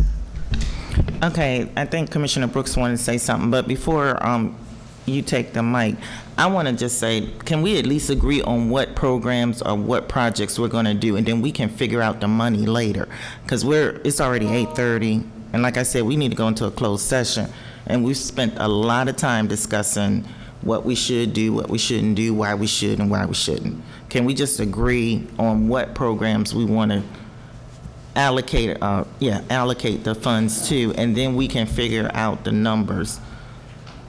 Yeah. Commissioner Wheatley, can I speak for a moment? Sure. I'm sorry, I've had my hand raised, and there's another person on Zoom that has their hand raised. I'm sorry, I can't see it. If someone could let me know when someone has their hand raised. Yeah, no worries. I'll go first, and then there's another person here, Caleb, that's wishing to speak. One of the options with this ARPA obligation is we can pay for town services that are already in the budget. So Commissioner Gibbons brought it up that budget season's coming up, and I very much so anticipate a tax increase when we get into drafting fiscal year 26's budget. So some of this remaining ARPA funding that we need to obligate, we can use to pay for services that the town is currently offering. So I want to put that option out there as well, because it'll take the weight off of the tax increases that we're probably going to need to make in fiscal year 26. And I'll yield there, and there's a Caleb that has their hand raised on Zoom. Do you mind if he goes, or do you want to go? Caleb, and then Commissioner Brooks. Yes, hi. I thank you. I'll try to be brief. To be honest, this is my first town hall that I've attended, but I have no need for the food program, but I was not aware of the food program. And we've noticed that we haven't gotten the newsletter in quite a while. So as part of, in identifying outside of anecdotally who actually needs the services, we don't need the services, but we do have elderly neighbors that I know have used the program. Have we advertised it fully and made it known to the community that these funds are available? And generally spreading the information. That's one question. If I could just follow up as well. Is this the final option to post suggestions for use of the program? Because I have a couple of thoughts. One would be a pool share. We discussed the general condition of properties and landscaping, et cetera. There are towns that have pool shares that would make available to residents like lawnmowers or weed whackers, et cetera. A community pool that folks should go in and use whatever to upkeep their property, and that generally that would improve the the aesthetics of the town. So that's one suggestion. But if this is not the final vote, again, this goes out to advertising. If you could open up or set a deadline for public comments, I'm sure you can get a lot more suggestions that you may get consensus on as to how to best obligate and use the fund. Thank you. Thank you, Caleb, for your comments. So to answer your question, yes, we have been advertising the ARPA funds. We received these funds back in 2022, I believe is when we originally got it. And we did put out a survey to the public to ask them how they wanted to see the funds spent. We hold meetings, public meetings. We've had the garden club come. They asked for funds. We dedicated $25,000 to the garden club. We increased the budget for the green team. So yes, residents are very aware of the funds. They've been out for couple of years now. So we're just getting down. We had over $1.1 million. So we're getting down to the wire of the remaining funds. So yes, the residents were aware. And your other comment in regards to, is this the final? So we really want to try to wrap this up because, again, it's correct. We don't have to spend the money, but we do have to allocate the money. So we have until the end of this year to allocate it. We have the end of 2026, I believe, to spend. So we still have another year or two before we actually spend the funds. But we do have to report these funds back to the government because these are federal funds. And so there's reports and obligations that we have to meet as a town. So that's why we're trying to make a decision tonight on some of these things. So we do have another meeting in December where we could probably extend it a little longer, but I really don't want to wait that long because we have to do the reporting. And I don't want to put that pressure on the staff to have to scramble at the last minute. All right, Commissioner Brooks. Yeah, I'm just so confused because I think in the year and a half I've been on the commission, we've talked about ending these gas cards 1,000,000 times. And then tonight we're going to be here till 12 o'clock yet again, just so that we could spend another hour discussing this. Will you entertain a motion? I sure will. So I make a motion, we move forward to end these programs, communicate to the public, the gas card and the food cards. So there's a motion on the floor made by Commissioner Brooks to end the gas cards and the food cards. I second. Givens. Commissioner Givens has made the second for this motion. We will now call for the vote if there is no further discussion. We'll go in order, starting with Ward 1, Commissioner Young. I vote no. Ward 2, Commissioner Henderson. Henderson, aye. Ward 3, aye. Ward 4? Givens, aye. At large? Brooks, aye. Motion passes, I'm sorry. So it was 4 yeas and 1 nay. Are there any abstentions? Hearing no abstentions, so the motion still passes, the motion was to end the gift cards for the food and gas programs. And it was 4-1. All right. We still need to figure out what we're going to do with this $137,000. Todd, can you tell me the budget for the SHARE program, please? The SHARE program is $30,000 for this fiscal year, and we've got just under $9,000 left. 30,000. We got 9,000 left. And the fiscal year ends on June 30th. That's correct. So we probably have enough to take us through the end of the fiscal year, this current fiscal year, right? So we really probably don't need to increase that program? I would say, I mean, if we're not halfway through the year and we've spent 21, so we probably need 42. Now the SHARE program, that's the relief program, right? Utility bills, Mortgages, yes. No, the share Okay. program is the food program. Okay, then let's restart. So in the share program, we spent 5 of 15 budgeted for this fiscal year. So at the rate we're going, we don't need to change the budget amount. Okay. That's the share program for the food baskets. Correct. Okay, and what's the budget for the ARPA, for the family relief?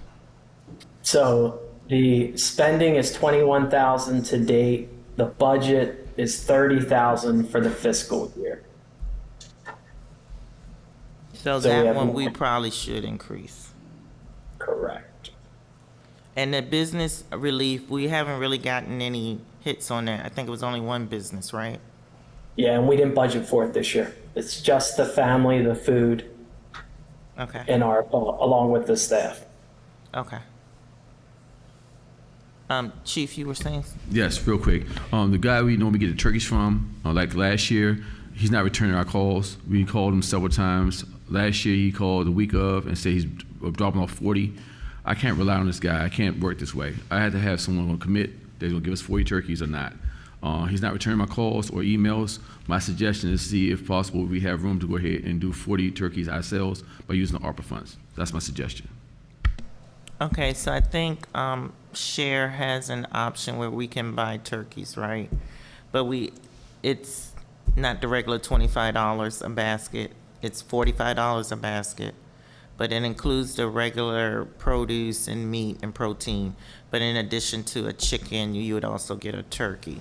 So we did, I had Mr. Holson call to see if we could buy just extra turkeys from the Share program. And unfortunately, they don't sell them that way. You either buy the whole basket or you don't. So we could spend some more money and get more baskets, but then we don't really have the people. Well, for the yes, we do. We have the people. People have been calling about the turkeys because they got it last year. Some families are calling about, But they just want a turkey, right? They don't want the whole They thing. want food, if possible, turkey or whatever. But they are calling because we normally do 40 turkeys that we give away. The problem is I just can't work this way when a person don't respond back to me, so I don't know if we're gonna get them or not. So we are having a large number of people calling about that.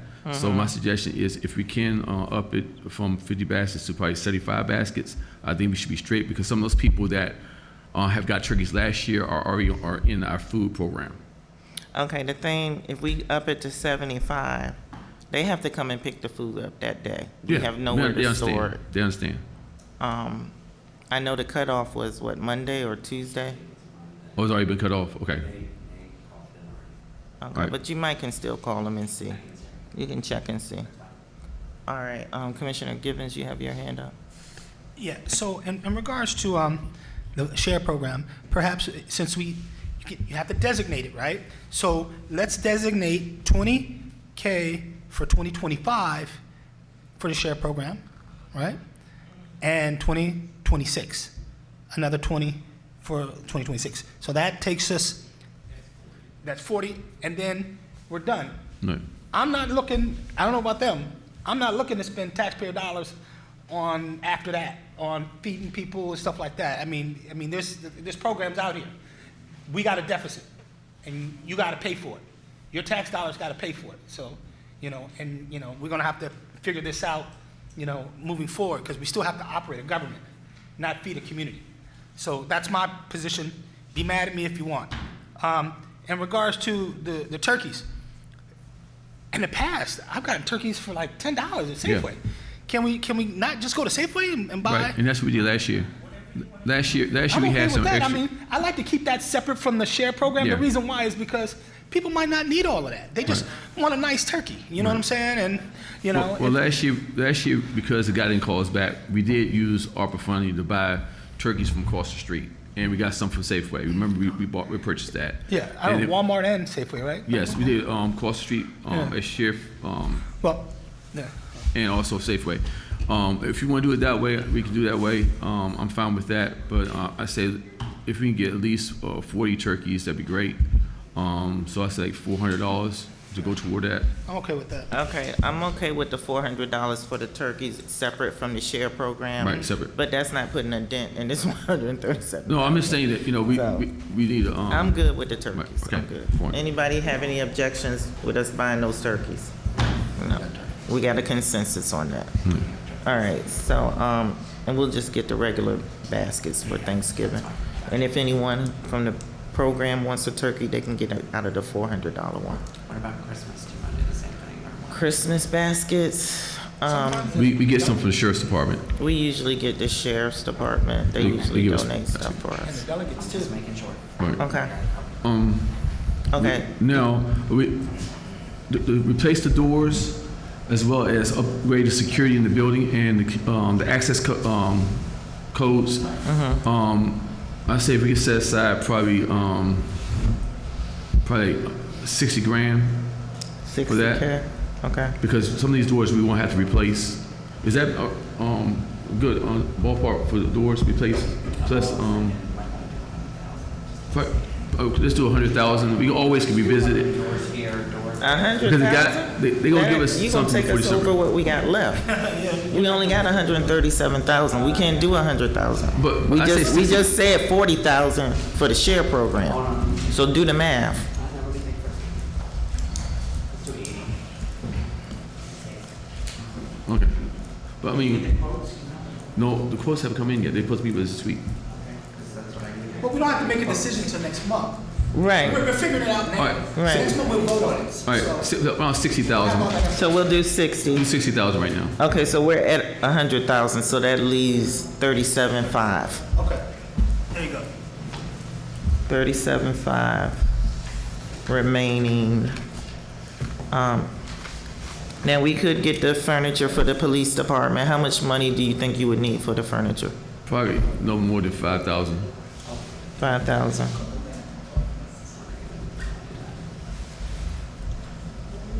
Probably less than that, but I'm pretty sure between us and across the hall. Okay, 5,000, okay. Anything else? So no one's interested in updating the bathrooms? I am. Well, I mean, why don't we just do business, why don't you say 100,000 for business, building expenses? Because I don't think the door's gonna cost that much with the access code. So why don't we just do 100 for building expenses? and that Including goes the toward bathroom? The doors and the bathrooms. And the furniture? All of it and the falls under? furniture. Okay.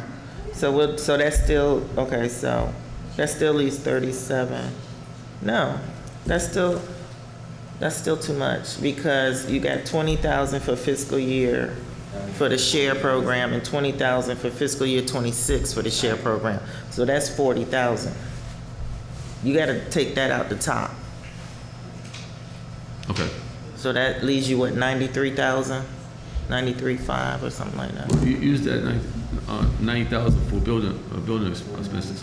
Because I'm telling you, this building, the bathroom needs to be done. The building security, we have people coming in this building, building security has to be done. So if we get those things, that'd be, because either pay now or pay later. And if you pay later, it'd be taxpayer, tax dollars going toward it. That leaves 97.5, I'm sorry, 97.5.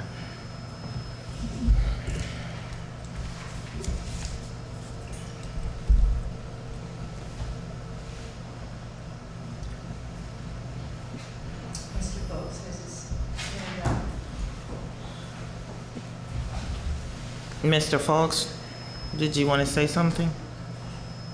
Yes, ma'am. Good evening, everybody. I was going to bring this up. I had talked with the Commissioner Givens. I also talked to the town manager in reference to getting an attachment for our Bobcat, which is a sweeper. It would actually make cleaning the town streets a lot easier and a lot quicker. This attachment, I had already got a price on it.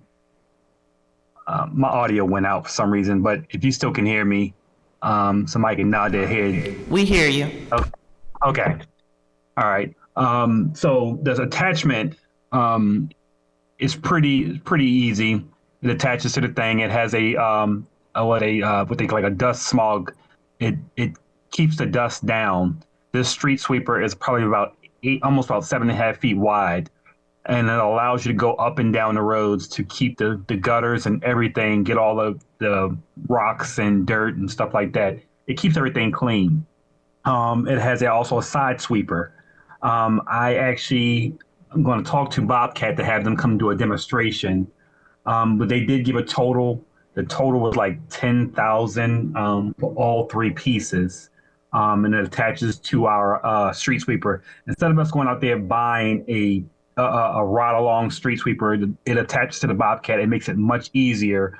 From what he explains to me, the street sweeper should be able to do 2 to 3 whole streets, collecting everything in there in one sweep without having to dump over again.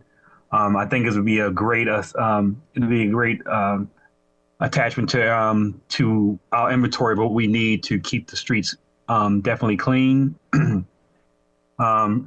So I just want to put that out there, let you all know I do have the things, but I've been out sick. So I will present that hopefully in the next meeting.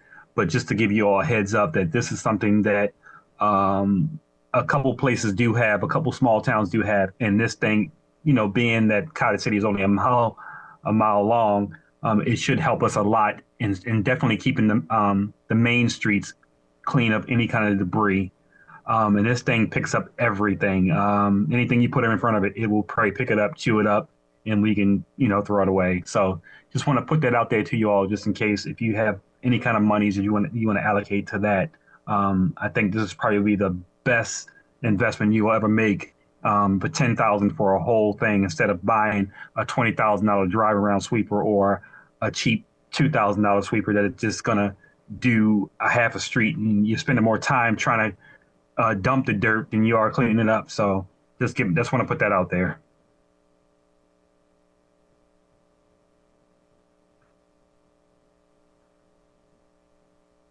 Okay, thank you, Mr. Folks. All right, I think we kind of got at least an idea of how we're going to spend some of these funds. I still feel like we need to take a vote.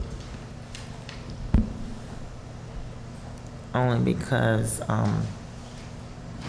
when do the reports have to be turned in, right? How much time do you guys need to do the reports? Does someone have their mic on?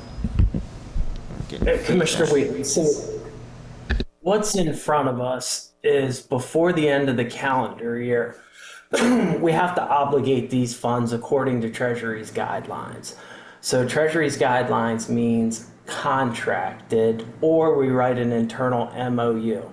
So we're going to have to document all of these items and pass it our next December meeting, just so you know what's in front of us for next steps. Okay, that's good to know. Thanks. All right, so, yes, Chief. So we definitely would have a proposal to you for the building. Okay. By then. Okay. I have a question. Do we have a defibrillator in the building? No, but my grant that I just got, I'm buying one for that. Okay, because we need that. Yeah. Defibrillator? A defibrillator? I'm purchasing 2, one for Public Works and one for up here. Okay, thank you.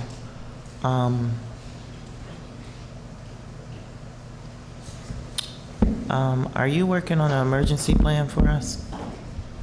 Yes, myself and John is working on it. Okay. So if you need some funds for that, you might could suggest that as well. Unless you get a grant for it. Okay. Okay. All right, let's move on because it's almost 9 o'clock. Resolution 2024-06. This is a budget amendment under the police department. All right, first off, I want to say congratulations to Chief Ayers on receiving 2 grants from the Office of the Governor. The first one was for the Cottage City Police Department Community Engagement and Outreach Initiative, which garnered $35,000. And the other one was for the First Responders Camp Community Grant Program in the amount of $10,500. So I will read the resolution into the record. Town of Cottage City, Resolution 2024-06, PD Grants Fiscal Year 2025, a resolution concerning the Cottage City grant funding received for the fiscal year ending June 30th, 2025.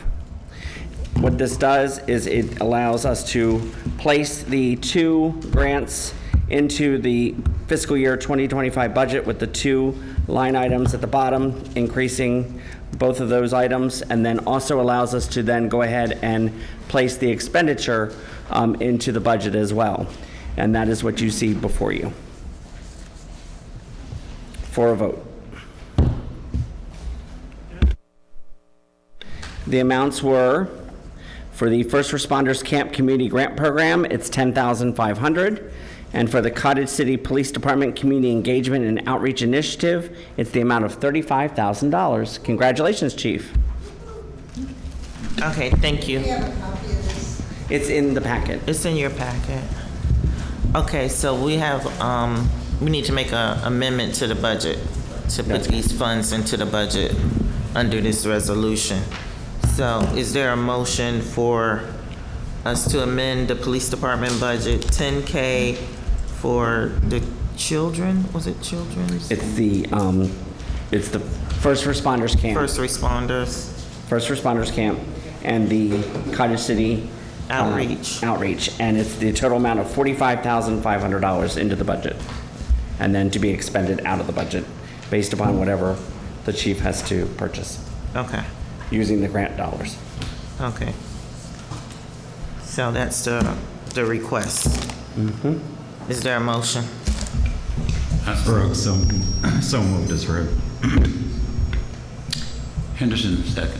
All right, so Commissioner Brooks made the motion to approve Resolution 2024-06, which is a budget amendment in the amount of $45,000 with $10,500 going to the first responders camp and $35,000 going to community outreach. That motion was seconded by Mr. Henderson.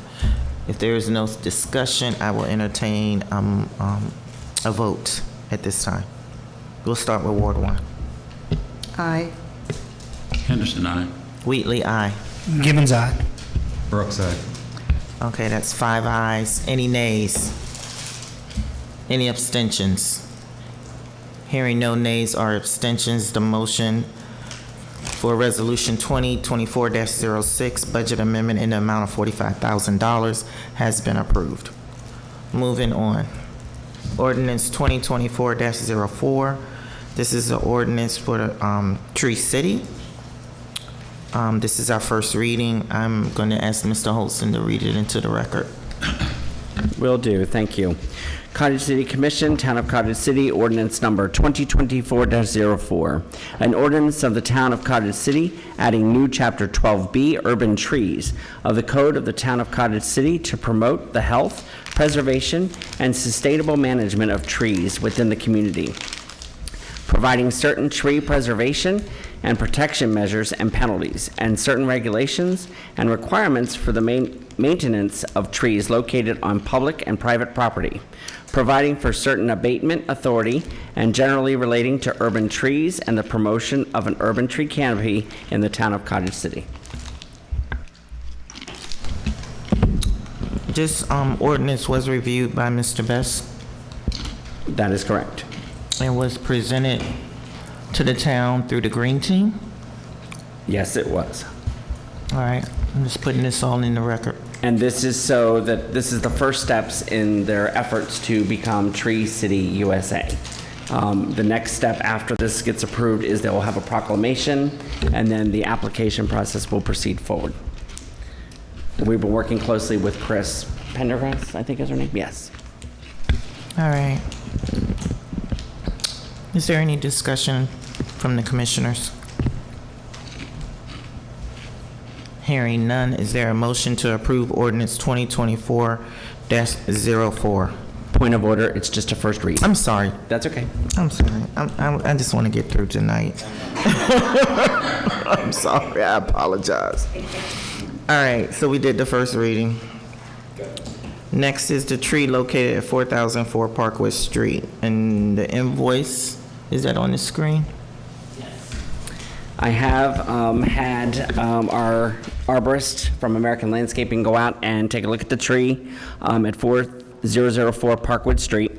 The recommendation from American Landscaping is to actually remove the tree because the tree unfortunately is going to continually become a nuisance because the problem is it's planted in such a way that it is going to eventually start digging up the sidewalk.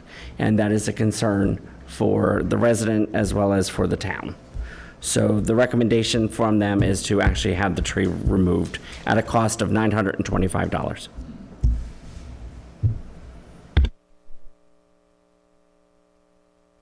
All right. Is there any discussion? Does the resident, I'm not sure who the resident would be, but is The resident is in the The audience. resident's right in the audience. So you support this? Yes, definitely. Okay. It is a problem in a number of other ways too. And Green Team recommended it too. And, oh, I'm sorry. Thanks, Bill. Sorry, this is Barbara Cleaforth. And it didn't make it on the American Landscaping list last time because it's one of the golden rain trees which never should have gotten planted anywhere in town. They grow really fast and they make a mess with the branches and the pollen. It's also, I looked at it this morning, and it's tugging down on the wires there too now. So I most definitely welcome.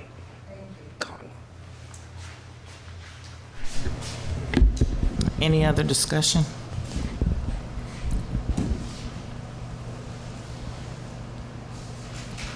Hearing no discussion, is there a motion to approve the invoice from American Landscaping for $925 to remove the tree located at 4004 Parkwood Street? So moved as read. Is there a second? Brooks, second. Thank you. Commissioner Givens made the motion to remove the tree located at 4004 Parkwood Street. Commissioner Brooks made the second.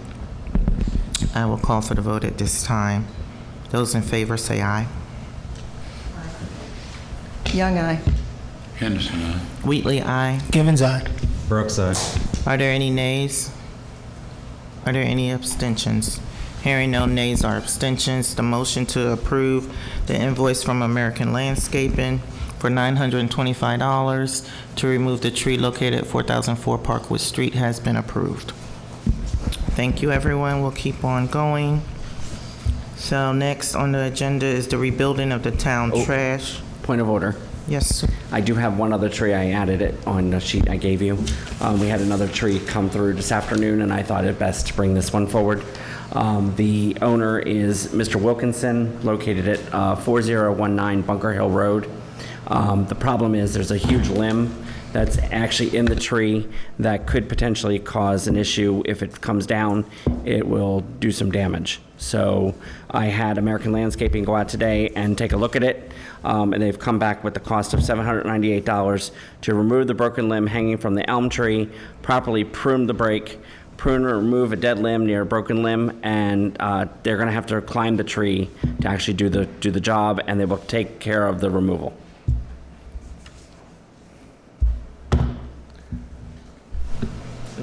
This is private property? It's a private property? No, this is a town tree. It's a town tree? Yes, it is. You don't have a picture of it, do you? It's right on the screen. Okay. Where is that? At 4019 Bunker Hill Road. Which end of Bunker Hill is that? Is that at the dead end? I don't think so. 4019, is that Mr. Wilkinson? Next Okay. block down. Next block. Right across from Tower. Oh, we're across from towers. This was one of them that they applied for, and we could on the private property, and we told him that we couldn't do it because it was town. It was a town tree. So I think I recommended that he do this because you can see the limb coming down. So, yeah, that's why. Yeah. Okay, so it's a town tree, but it's hanging over in someone's private property? It's right there in his backyard, and he thought that it was his tree, and it's not his tree. It's town tree. Even though it's in... The trunk of the tree is in his backyard? I don't understand. It's in his yard, but it's not his tree? That's confusing. It's right on the, it's right on the border. It's hanging. Right, it's in the right of way. It's in the right. It's hanging in his yard. They may have to go into his yard to get it. Right. Oh, okay. But yeah, it's tough. Good night.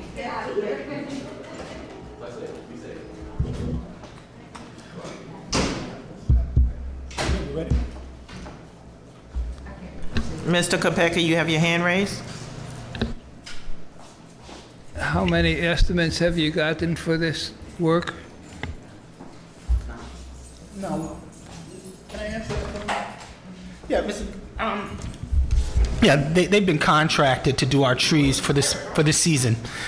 We had gotten every few years we'll do an assessment and get variables of different contractors. A couple of years ago, we've done it, and this last year, American Landscaping received the contract to maintenance all of our trees within the town. So you can't do that every time, other than you never get anything done. As you can see, we're not getting anything done, and we're just trying to get the normal business done. So we have to have a system in place where we have a contractor that's on what's the name. But we do vet these contractors periodically to ensure that we're getting proper rates. So this year, through this fiscal year, American Landscaping does have the maintenance contract for this year. Okay.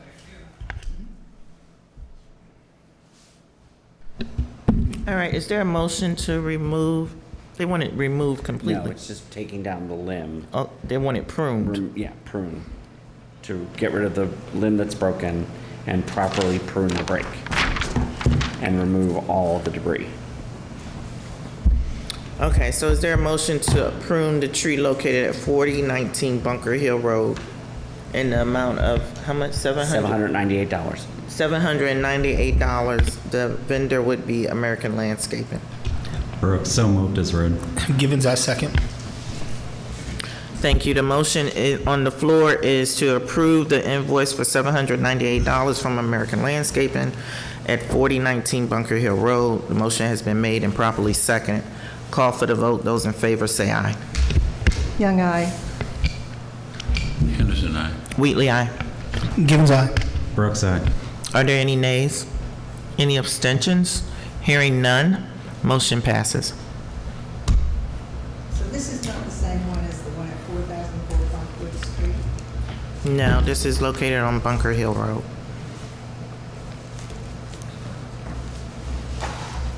Are we voting on that for 4004 Bunkwood? We already did that one. So that's just not on the list.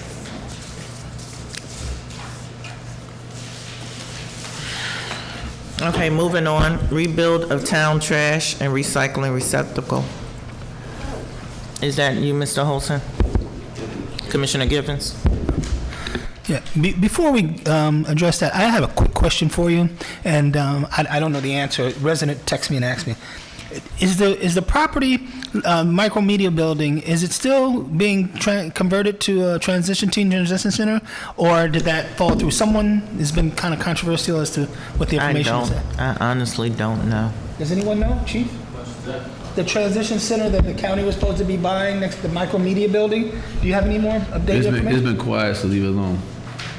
Oh, okay. 'Cause there's a rumor out there that it didn't go through. I don't think it went through. That's what said leave Good. it alone. Okay. Good. No, Leave it alone. Well, I don't want to. Well, they asked me, so I got to respond back. Well, to say I don't know the information. I'm hearing that, because that was the first I heard. They I heard told it me was a hang up on something, but I don't want to open up that Right. kind of No, worms. no, I But got just let them know that right now it's not going through right now. Okay. All right. Thank you.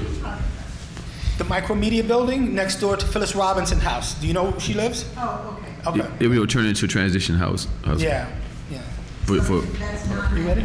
Thank you. not right now. I think they had a problem with. All right. So in regard, moving on, in regards to the trash, what's the name? The dumpster where we take all the trash. It needs to be extended another 4 feet out, and of course it's 5 feet wide. Gives us another 20 square feet. In addition to that. I've taken the liberty. It's not a complicated thing to do. Again, it's something that we can do with assistance. I would definitely need the assistance of at least one person from Public Works, preferably Mike Reed. because we work well together, and he's worked with me on different construction projects, so he knows my expectations. There's a price right there at around $2,000, and that's for a white fence, a white vinyl fencing. The reason why we were considering vinyl fencing is because, as you can see, the wood fencing out there is dilapidated, and people could say all they want to about, oh, we could stain it and keep it up. That's not how we should be operating. We should be operating on sustainability and keeping those things that are easy to maintain. So white is a color that will get dirty. And one of the things Commissioner Wheatley had pointed out that she'd like to see a darker color. So with that said, there's a darker color that if you would just pull up just the fence. Yeah, the one, remember I told you just the one fence? Or you can... I can go right underneath the actual item, right? Yeah. No. And so this is in white. This is a white vinyl fencing, basically around $2,000 to again expand the structure that's out there, as well as do it in all white. Now, if we did it in a darker color, it's like a brownish, like a brown. It would be an additional $1,000, and that has to be special ordered. The white is in stock. The vinyl brown you have to special order, which is not that big of a deal. I mean, you got to do what you got to do. But he's just pulling it up so he can show you. The what's name is in your packet, as far as on the agenda. As far as it's $2,800, it's $2,800 and $48, right? So it's about round it up to $3,000. Give yourself a budget of $3,000, and then be done with it. You could do a pressure treated fencing. Again, you still, you're back to this situation 10 years down the line, especially if no one takes care of it. But it would still have to be extended, and then you'd be looking at about a $500 savings, because now you got to go and stain it. And then, and seal it, and then you'd have to continue that type of maintenance every year thereafter. So, and these are costs that are basically the $3,000, which is the highest budget amount for this thing, would be based on myself and Public Works doing the work. If you go out and contract this out, it's going to be easily $8,000, easily. Because they got to get paid. Oh, so that's the wood color. Can you click on it just so they can kind of see it a little bit better? And that won't show. And now I couldn't get it in black. Tried, couldn't get it in black, but okay, well there you go. But that's the kind of the fencing. It is like a brown. It's not light. It's not beige. So it's less likely to show dirt, and it does kind of fit our decorum over there, decor, I should say, over there. So it's really up to you all what all you all decide to do in regards to that. But it's something we definitely have to get done, because the pickets are falling off the thing now, and the trash thing is overfilled. That's why you have to make an extension on it and make it bigger, because they got trash cans in there, and there's all kind of trash overflowing and stuff like that. So I yield back. Okay, so I see Commissioner Brooks.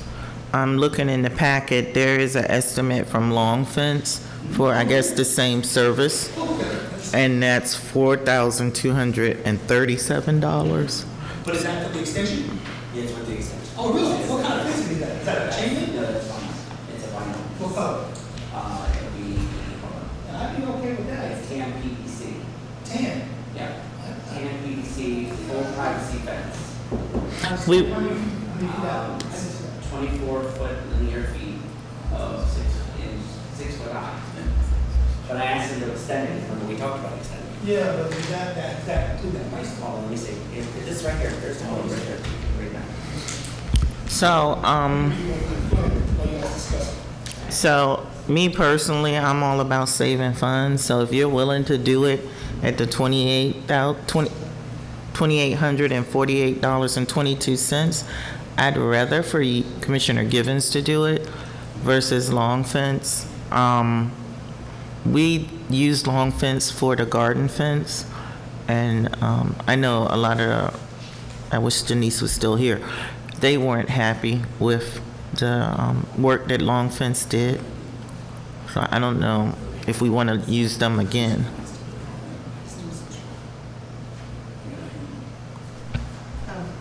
trying to show the savings. No, I see the savings. Yeah, I see the savings, but I mean, if you rather go with long fence, I can go along with it, but it's whatever you guys think is, Commissioner Brooks had his hand up first, and then Commissioner Henderson. I was just curious, can we use ARPA funds for this project? Yeah, I say let's go for it. Because it does look like a mess out there. I mean, and I've been in there to take trash, and I'm like, it's like bins on bins on bins. I mean, at $1,000 more than us doing it, I'm okay with it. If they can do that for that price, I'm actually okay with it. It's less work that I have to do. I was just trying to try to save the town some money, because I anticipated you'd be looking at around $7-8 grand to redo that thing, because I'm not sure how they're going to do it, but if they can do it for this price, I'm on board. I'd be on board. And I'm okay with the color at tan. Let me real quick, because Wanda brought up the long fence. Well, one of the problems with the garden, they subcontract everything, and so there was a lot of, well, we were expecting this and we talked about this, but it's not what the final. So, but I'm okay. I can go either way with it. Yeah, I'm okay either. Okay, I'm not too particular with long fence, but if you could do it, but could you, have you tried anybody else like Clinton fence? I haven't tried anyone else. Okay, because Clinton fence did my fence, and they did a better job than long fence. And they guaranteed, even after they did their work, if I called them back for anything, they came back without no charge, did whatever that needed been, like maybe you saw like a little space, they would correct that space, and they didn't charge anything already. So why don't we do this, if you don't mind, because it's about time. Why don't we put this table list until next month? In the meantime, let's give Clinton a chance. 1 second, Bill. Let's give Clinton Fence a call, see what they can come up with. Make sure that we get apples to apples. Will do. You know what I'm saying? And because I just want to make sure that we get what I expect it to be done. And make sure if we can get it in beige or brown. Brown would be preferable. Okay. That would be not white though. That'll be fine. Can't be white, because and I'm okay with that. Let's table it to December. I'd be okay with that. Gotcha. Thank you. So you can get the number from him. Bill, you had. I'm sorry, Wanda. I yield back. Thank you. Mr. Kopecki, you have a question?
Okay. Yes, thank you, Chief. Thanks, Chief. Thank you. All right, next is Sunrise Solutions. Yes, this is the telephone maintenance contract for the landlines here at Town Hall. I brought this before you all because I want to make sure you all are in the know. We currently, last year, you all paid $264.99 quarterly, and this year it's gone up 15%. So I figured it was best to bring this before you all, body, so that you guys can make the call as to what you all would like to do. So the maintenance agreement takes care of the phone system, making sure it's, working at a cost of $304.74 times 4, which is of course $1,218.96. And of course, we'll make sure that you all are okay with us to go ahead and approve that. I'm fine with it. I don't have any objections. How much is it again?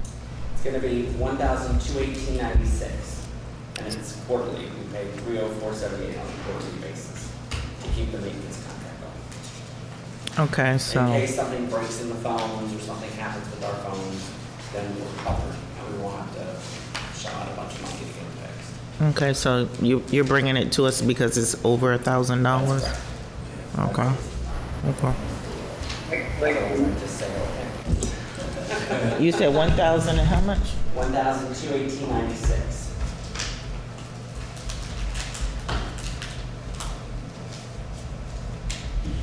All right, there's a request to approve the Sunrise Solution telephone maintenance agreement in the amount of $1,218.96.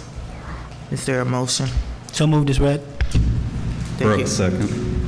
Thank you, Commissioner Givens, for your motion, and Commissioner Brooks for your second.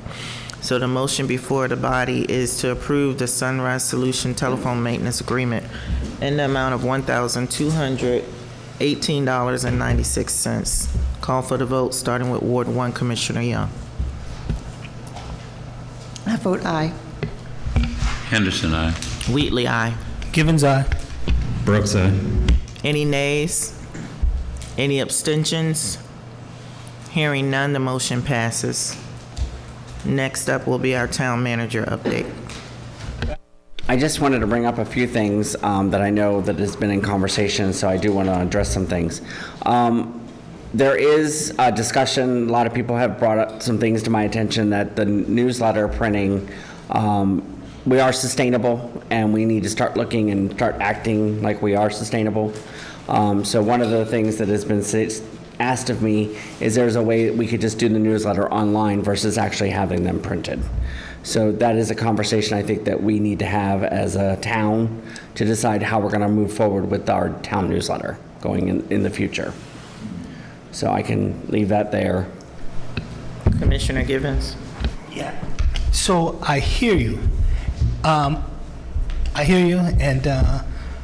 I do see your point. I would say that could work based on, I think we have to go back, put something out to the residents.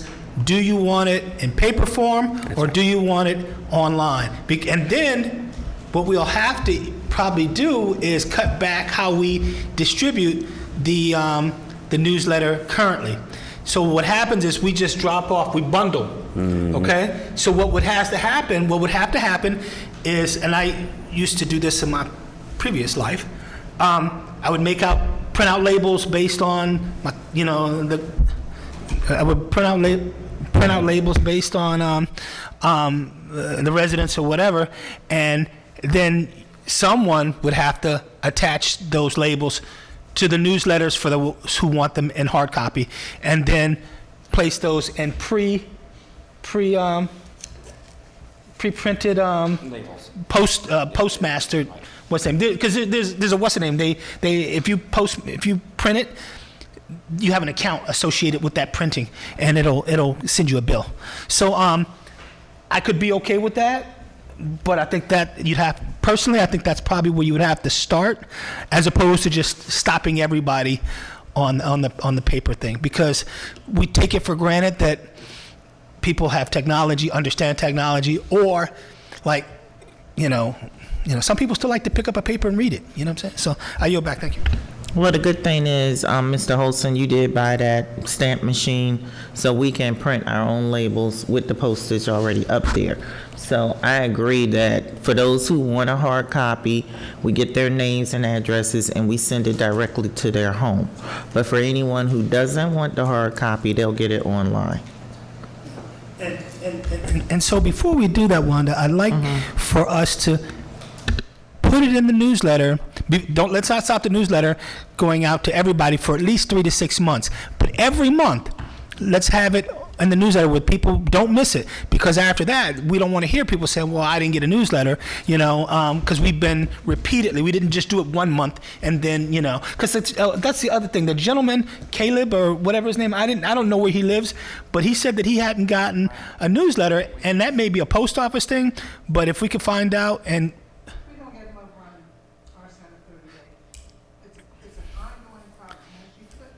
is that where he lives? Oh, okay, because I don't know. Happy to provide my address if you'd like. 3720 Parkwood Street. Oh, okay. Thank you, sir. I appreciate that, because I meant to get back to you in regards to that, because like I get it. I get the newsletter, so I was like, he didn't get it, so why? It's got to be it's got to be a post office thing, because we bundle and we send them to the post office, and then they're supposed to deliver them. So, but if we wind up doing it this thing in the future, then of course you definitely will get it, because it will definitely have explicitly your address on it. Currently, no one's address is on any of the newsletters. They just go out when they deliver the mail, and you're on the other side of town. And let me tell you what the problem is believe it or not, there's a different post office that delivers to your side of the town. It's not our problem. It's not our fault. It is our problem, but it's not our fault, and we've been trying to work through it. And they've been going back and forth. Right. So we're kind of battling with that. But if we do wind up going to this new system, in another 6 months or so, that will be resolved, because you will actually have a poster. An address affixed, a name and an address affixed to your newsletter that will go to your address, no matter where it gets sent out from. So it'll go directly to your address. Thank you.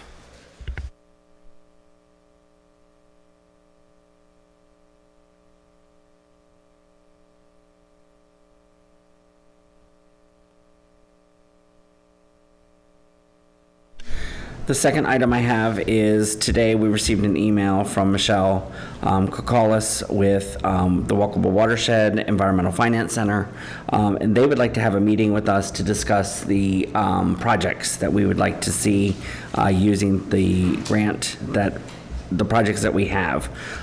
She has given us some proposed dates.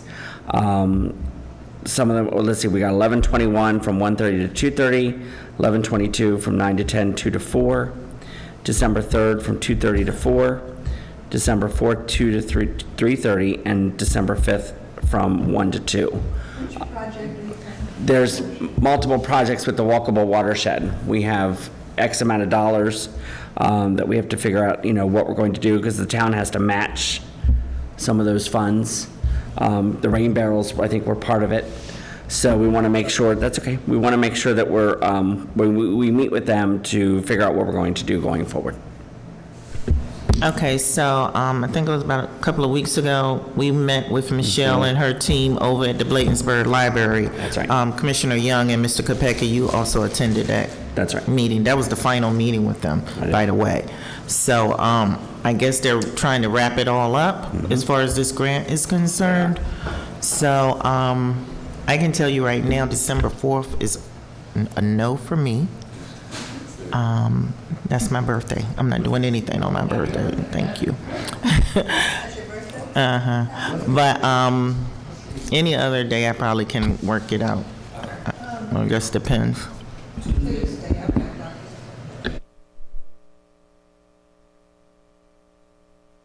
What I could do is send the dates out to all of you, and you guys can let me know if that works for you all, and we can get a consensus. Okay, that's what we'll do. My next update, of course, we discussed a little bit tonight, was the floors in Town Hall. We are waiting to get a quote to figure out how to get the floor in the hallway fixed. And we've got some areas around where staff sit that have now developed actual holes in the floor. So we're actually in the process of working with the gentleman who actually put the floor down to get it fixed. And he is hopefully going to have, I was supposed to have the estimates today, but unfortunately it did not come through. But I want to let you guys know we should have it for our December meeting. Holes in the new floor? There's holes in the new floor. With the chairs actually are the weight of the chairs. What should have happened is the way it was described to me is the pads that they bought should have had carpet on the tops of them, because the problem is the plastic ones that they purchased are actually, because of the weight of some of the individuals, it's pressing into the floor, and it's not a very thick mill of the floor, and the problem is it's causing it to dig into the new floors. The floors are, I'm sorry. Yeah, go ahead. The floors are floating floors.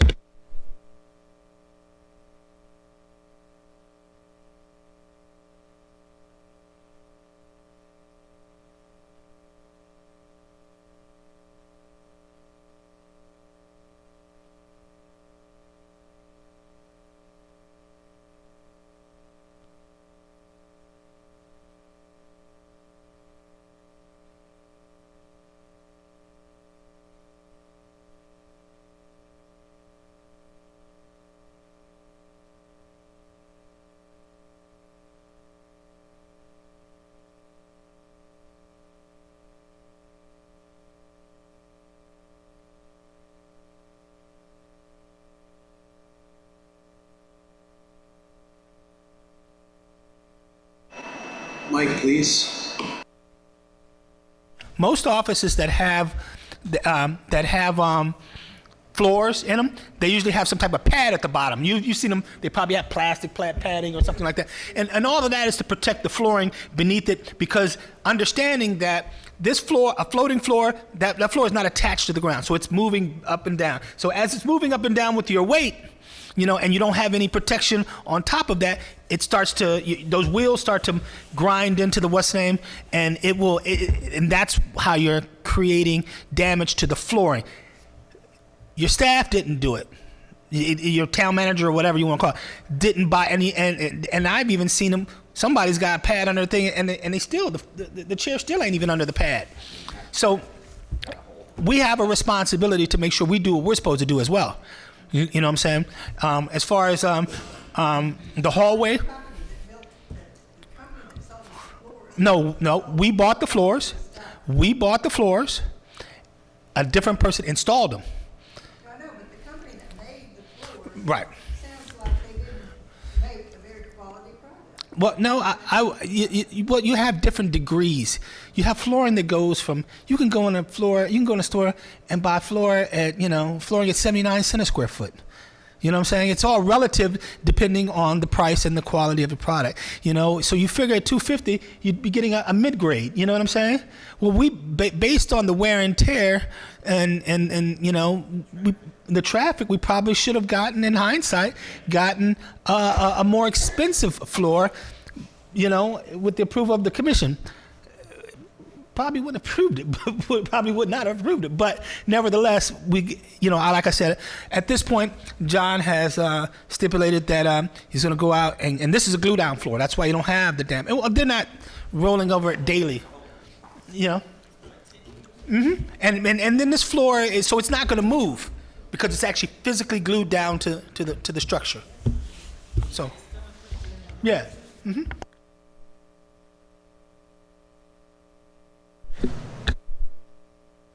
My last item is very exciting. Tomorrow I will be meeting with Dale Green regarding the old firehouse, and we are pressing forward with our groundbreaking ceremony, which will be happening on November the 23rd. It is a Saturday from 11 to 1.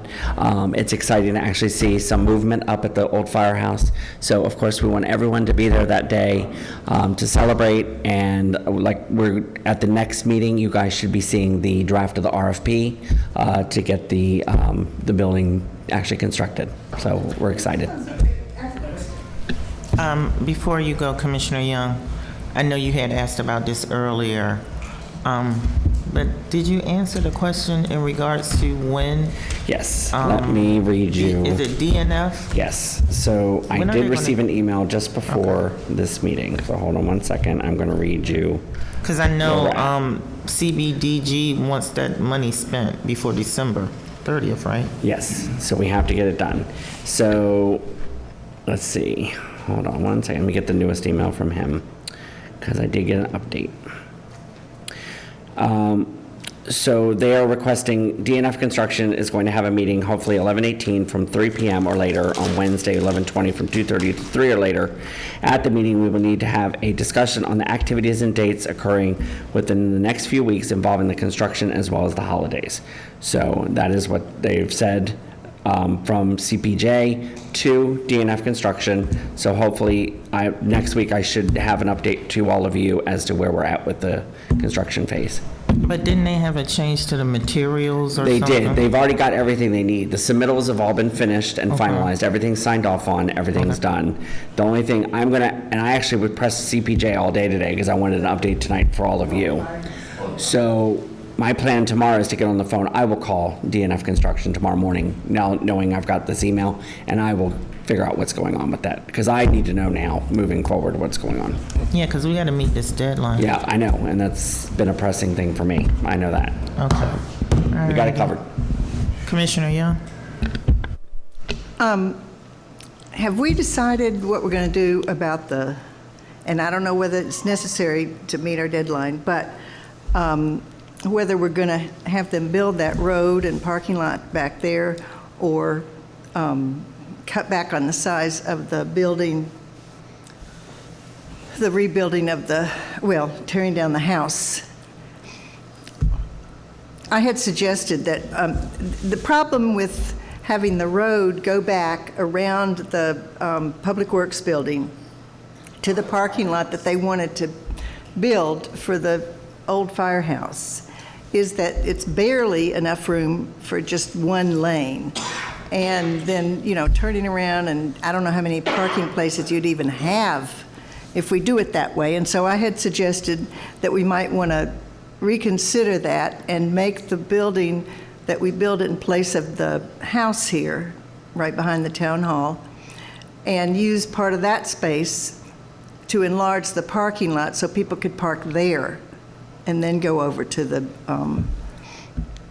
old firehouse. Another option I didn't even think about until recently was, we might try to buy part of the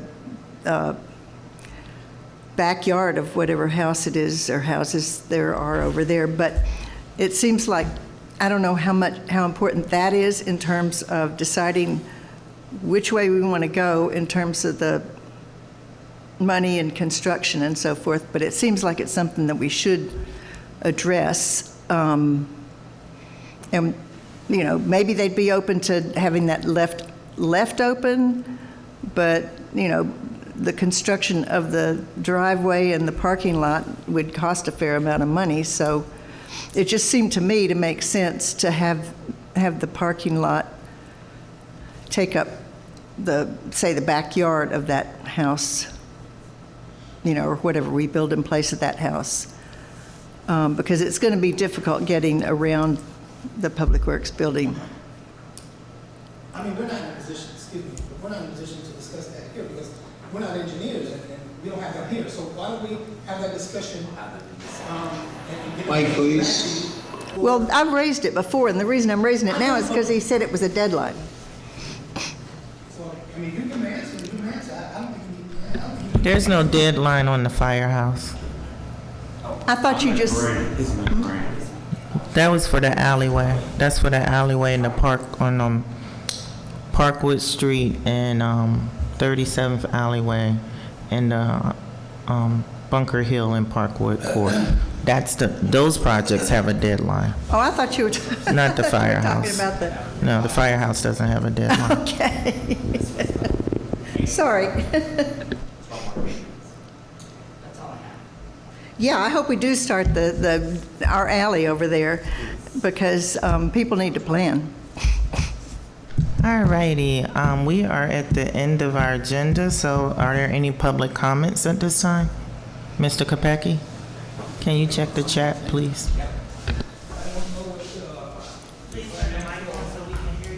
Implications are, but you might consider for the Speaking of Mike. for the newsletter, you might consider whether it's reasonable to have the people who want a hard copy to get the hard copy by us delivering it, either volunteer or an employee. Mr. Kopecki, we're not going back in time. We're not doing that, depending on other people to deliver. The reason why is because it was a hit or miss and ultimately a failure, and that's why we wound up going to the post office. Now, this post office is a different problem.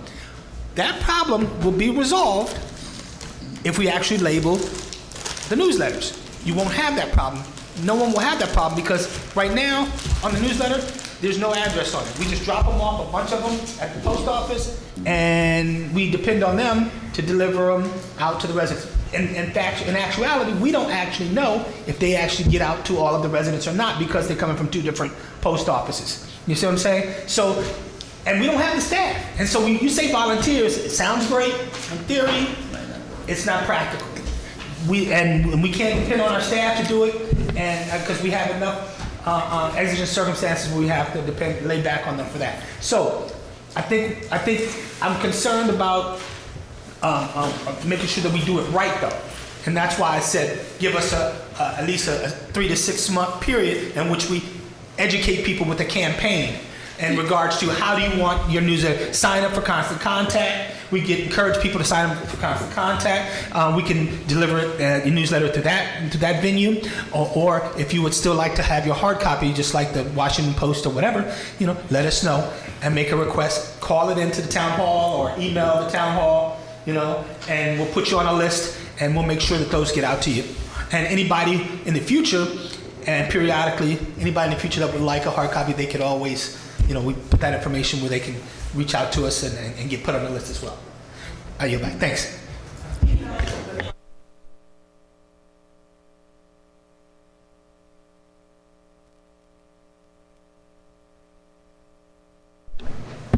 All right, so if there are no public comments, we do need to go into a closed session. Can you read the authority, please? This meeting will be closed under General Provisions Article 3-305B1 to discuss the appointment, employment, assignment, promotion, discipline, demotion, compensation, removal, resignation, or performance evaluation of appointees, employees, or officials over whom this public body has jurisdiction, any other personnel matter that affects one or more specific individuals, and number 7, to consult with counsel to obtain legal advice. Commissioners plan to go into closed session to hear an update from the town manager regarding employees. Okay, so we need to go into closed session. I need a motion based on the reasons given. Is there a motion to go into closed session at 9:45 p.m.? Go on. Henderson, so moved. Thank you, Henderson. Givens, second. Thank you, Commissioner Henderson, for the motion, Commissioner Givens for the second. Call for the vote.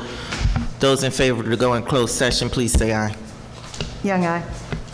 Henderson, aye. Wheatley, aye. Givens, aye. Brooks, aye. Thank you. We are now in closed session. Can you please let Mr. Rick know that he needs to stop the recording? Is there any water?